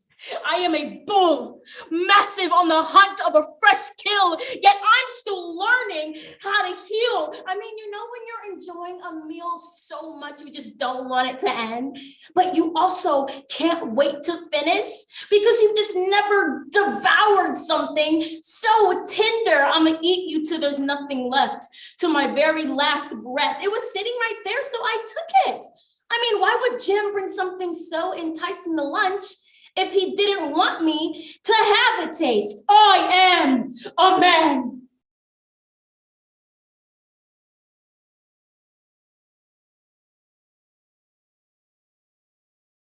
So tell me, who declared you God?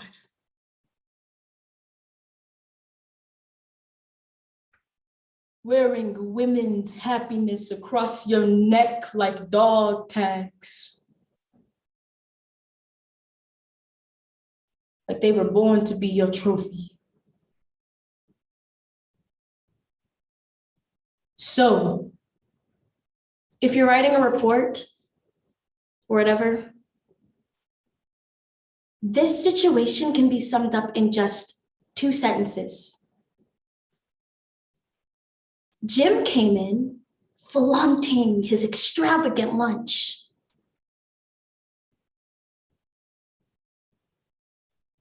I was starving. Ode to the impossible. See, I wake up every day loving what I do and still wonder if I'm doing enough, if I'm worthy enough. So I ask myself, I ask you, do you love the woman that you are today? And then I forgive myself. No matter the answer, you forgive yourself. Because it has taken me years to go from that girl to this woman.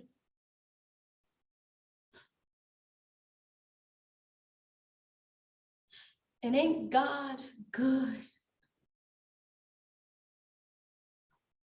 And ain't I great?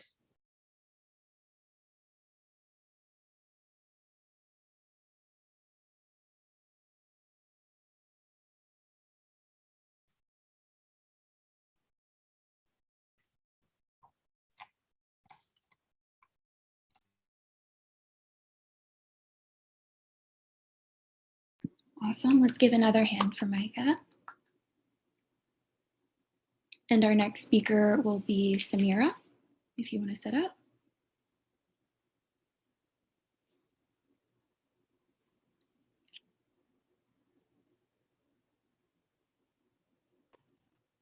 Hi, can you all see and hear me? Mm-hmm. And all 5 of our judges are ready. All right, let's give a hand to our next finalist, Samira.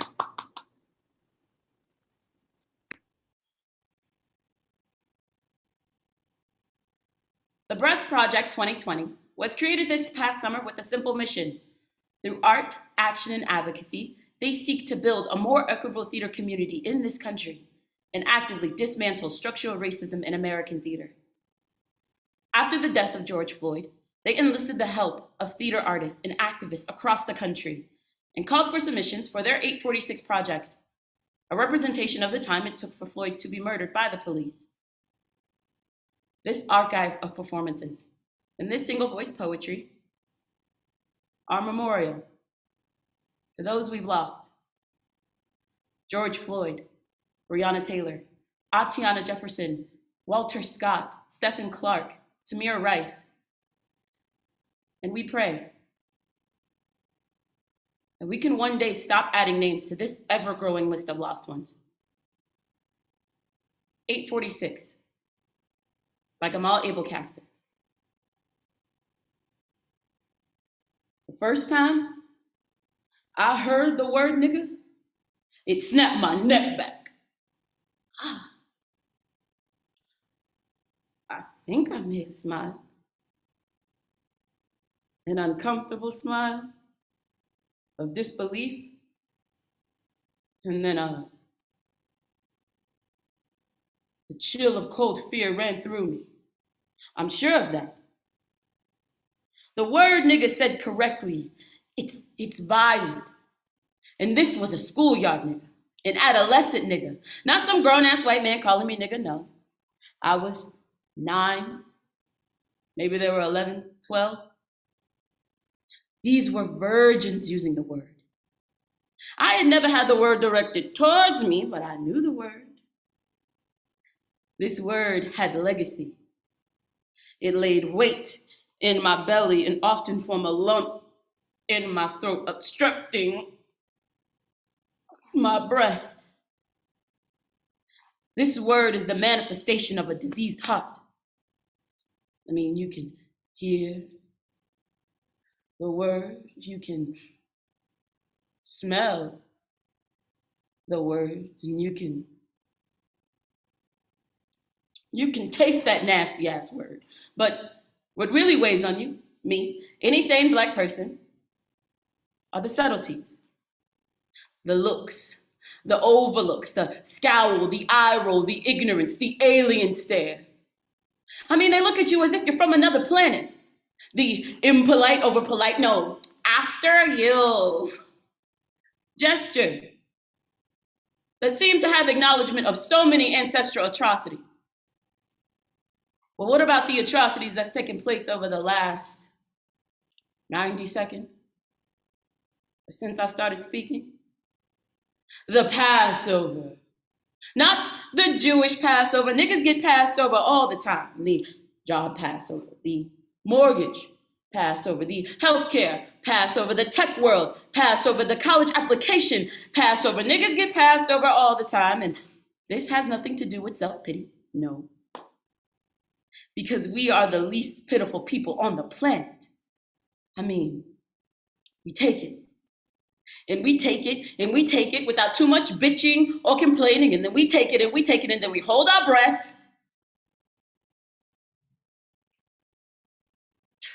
And then we take it some more until there's nothing else left for us to do except fight back. Yeah, we fight back knowing not much will change, but we're just longing to make the best out of a bad situation.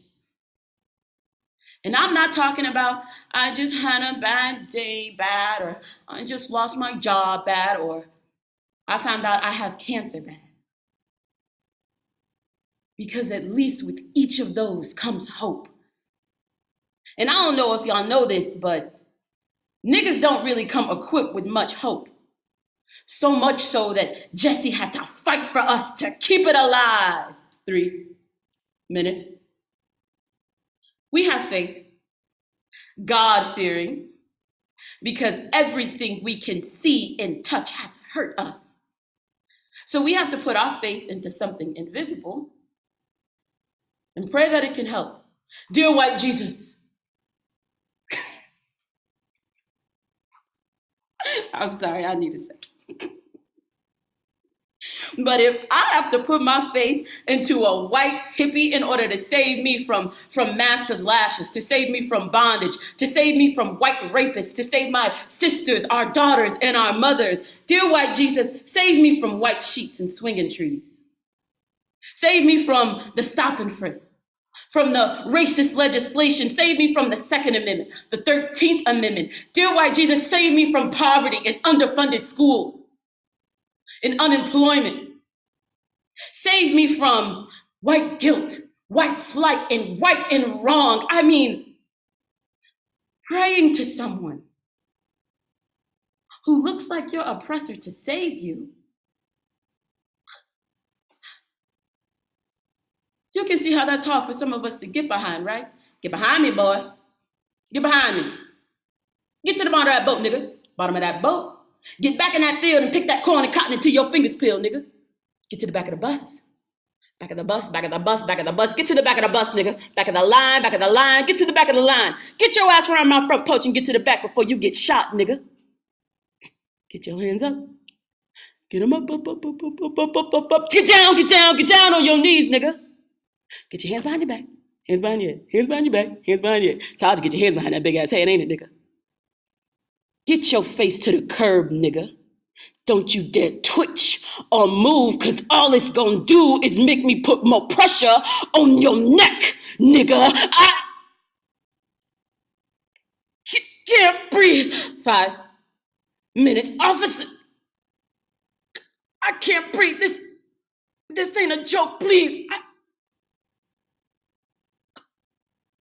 Mama. Mama. Mama, mama, mama, mama, mama, mama, mama, mama, mama, mama.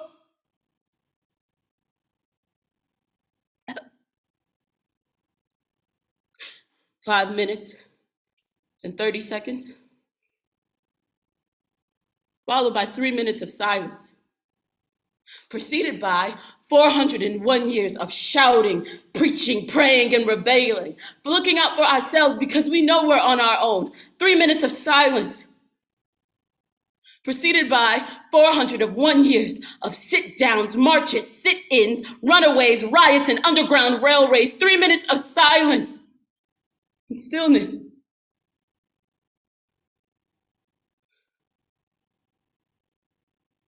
Preceded by 401 years of creative innovation, empty legislation, and way too much fucking patience. We knew the drill. When the cops come, niggas is on their own, but on 525 with the knee on George Floyd's neck for 8 minutes and 46 seconds, 3 minutes prior, he had already taken his last breath. His last breath preceded by last rites to air particles and droplets took flight.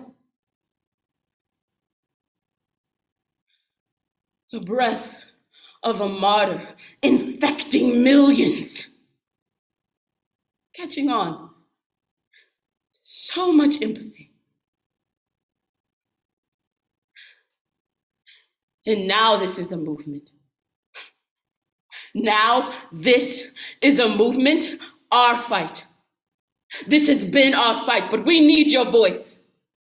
Every able-bodied white man, white woman, and white child has been enlisted to help lift this knee off of our necks. And it ain't my job to tell you how to get involved, but hey,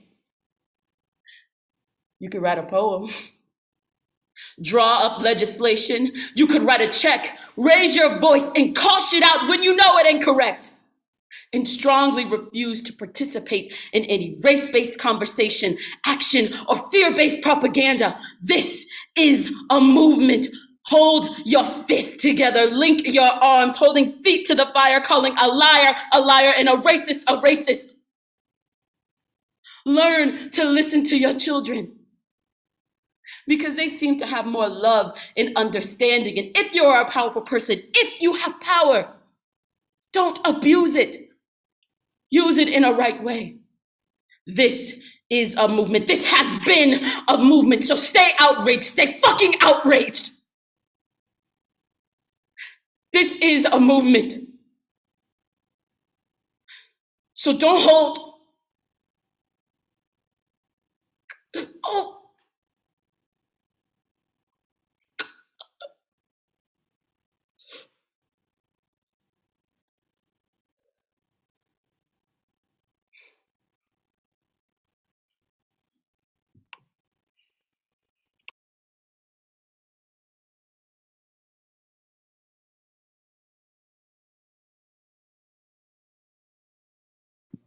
Awesome. Thank you so much. Let's give another hand for Samira.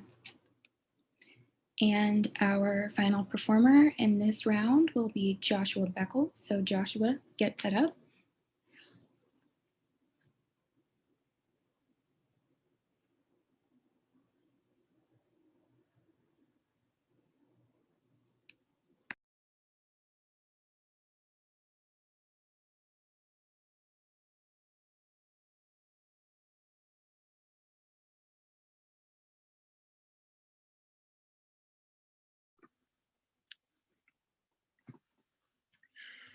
Am I seen and heard? Awesome. Let's give a hand to Joshua.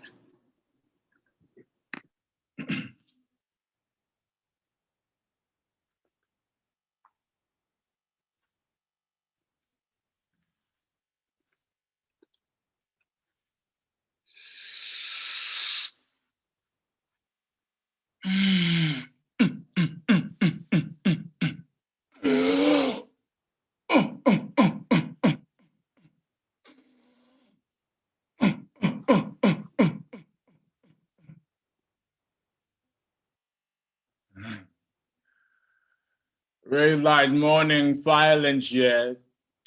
Yes, the pain in dreams comes again.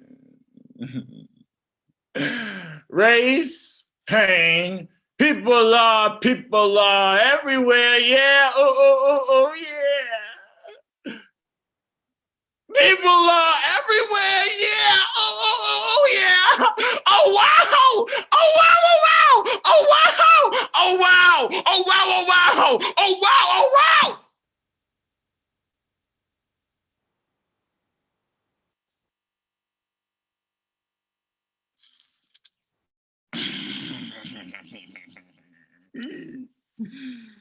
How did I get here? How did I get here? How did I get here?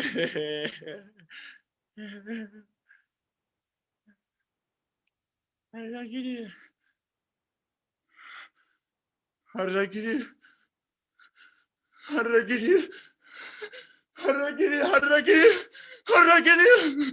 How did I get here on my back with the wind and the water blowing through my ears? How did I get here? How did I get here? How did I get here on my back with the wind and the water blowing through my ears? How did I get here? How did I get here on my back? It must be the devil.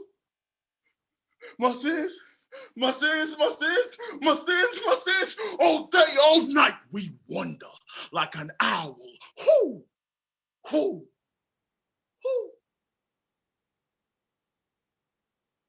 Who be the devil?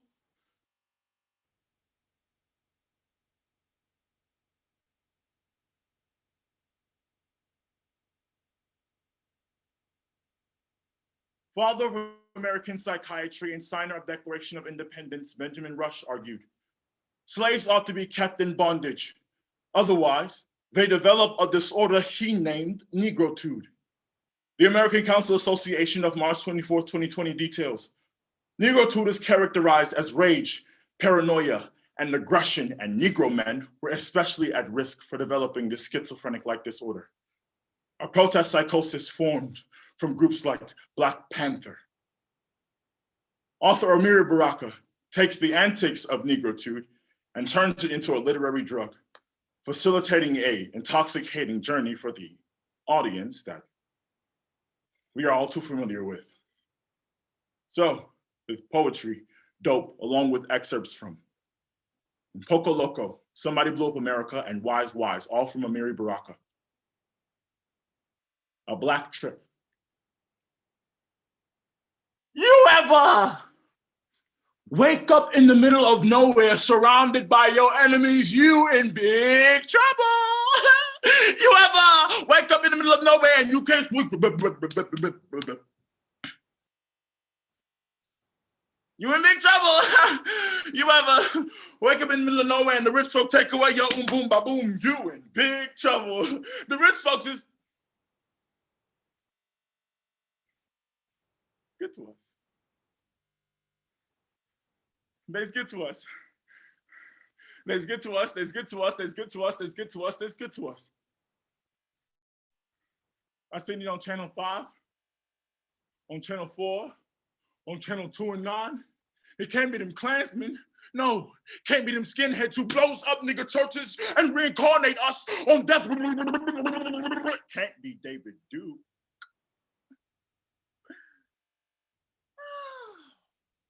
Who killed Dr. King? Who would do such a thing? It must be the devil. The devil killed Malcolm and Naruto and Biko and Betty Shabazz and all three Kennedys. It must be Forrester. It gotta be Forrester. No, it gotta be Bush. Bush, the main thing wrong with you is you ain't in jail. It can't be.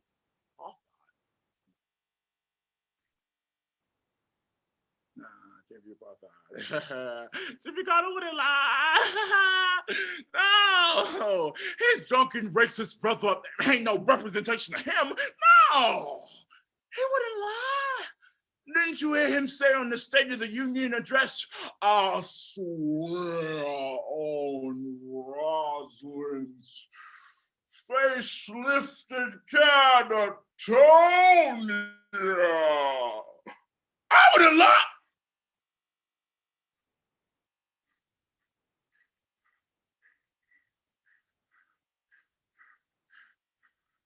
Nixon lied. Hellman lied. Dean lied. Hell, Bush lied. Hoover lied. And Hoover sucked too. It got to be the devil. It had to be. It had to be the devil. It can't be. It can't be Mellon. No. He gave Winky Suckass a fellowship to his bank to close down all the mortgages in the Pittsburgh Hill nigga section. A city with so many Negroes. A Negro went to the bank to cash himself in and got arrested for being a counterfeit nickel. Yep, it got to be the devil. Yes, sir. Yes, sir. Yes, sir. Yes, sir. Yes, sir. Yes, sir. Yes, sir. Yes, sir. Yes, sir. Yes, sir. Put your money in the plate. You won't have to wait, and heaven will all be straight. I heard it on the Jeffersons. I heard it on the rookies. I swallowed it whole on roots. Wasn't it nice? Slavery. Wasn't it nice? All you had to do was buy chickens and buy derbies and buy vests and buy your way free if you had the mind to. It wasn't them all white folk. It was them lazy niggas. Them lazy niggas threw their own selves in the bottom of the boat. At the bottom of the Atlantic Ocean, there's a railroad made of human bones. Black ivory. Black ivory. Watch out, the ghost gonna get you. That's gots to die. You just gotta die. Yeah. You just got to die in Bamo. We'll be there. Just got to die in Bamo. We'll be there. Just got to die in Bamo. We'll be there. Just got to die in Bamo. We'll be there. Just got to die in Bamo. We'll be there. Just got to die in Bamo. We'll be there.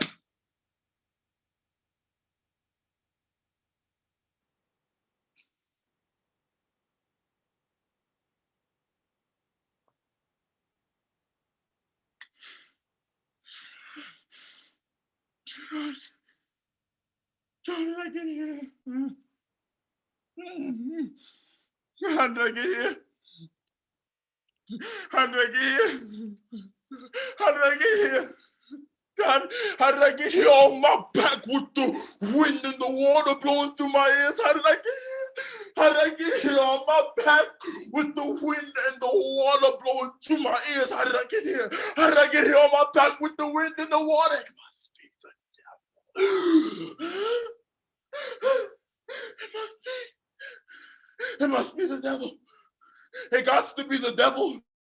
The devil, that one that got the tar and the feathers, who say that you be the biggest. The devil that got the rope, that say you be the baddest, that say you be the goddess, that say you created everything. It got to be the devil. It had to be the devil. It can't be. It can't be. It must be. It must be the devil that tell you that you the most good lookingest, that you be the ugliest. Who know what kind of skeezer is a Condoleezza? It must be the devil. It got to be the devil. It can't be national oppression. It can't be capitalism. No. It must be the devil. No. You just got to keep on working. Just got to keep on working. Yes, go back to work and cool it. Go back to work and lay back. Just go back to work time. cool it.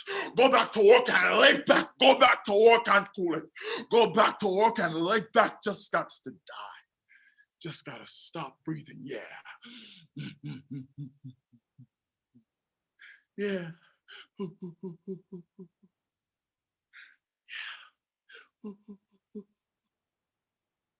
Yeah. Yeah.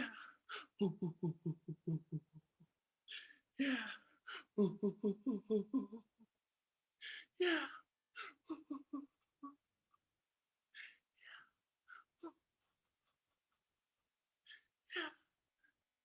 Amen.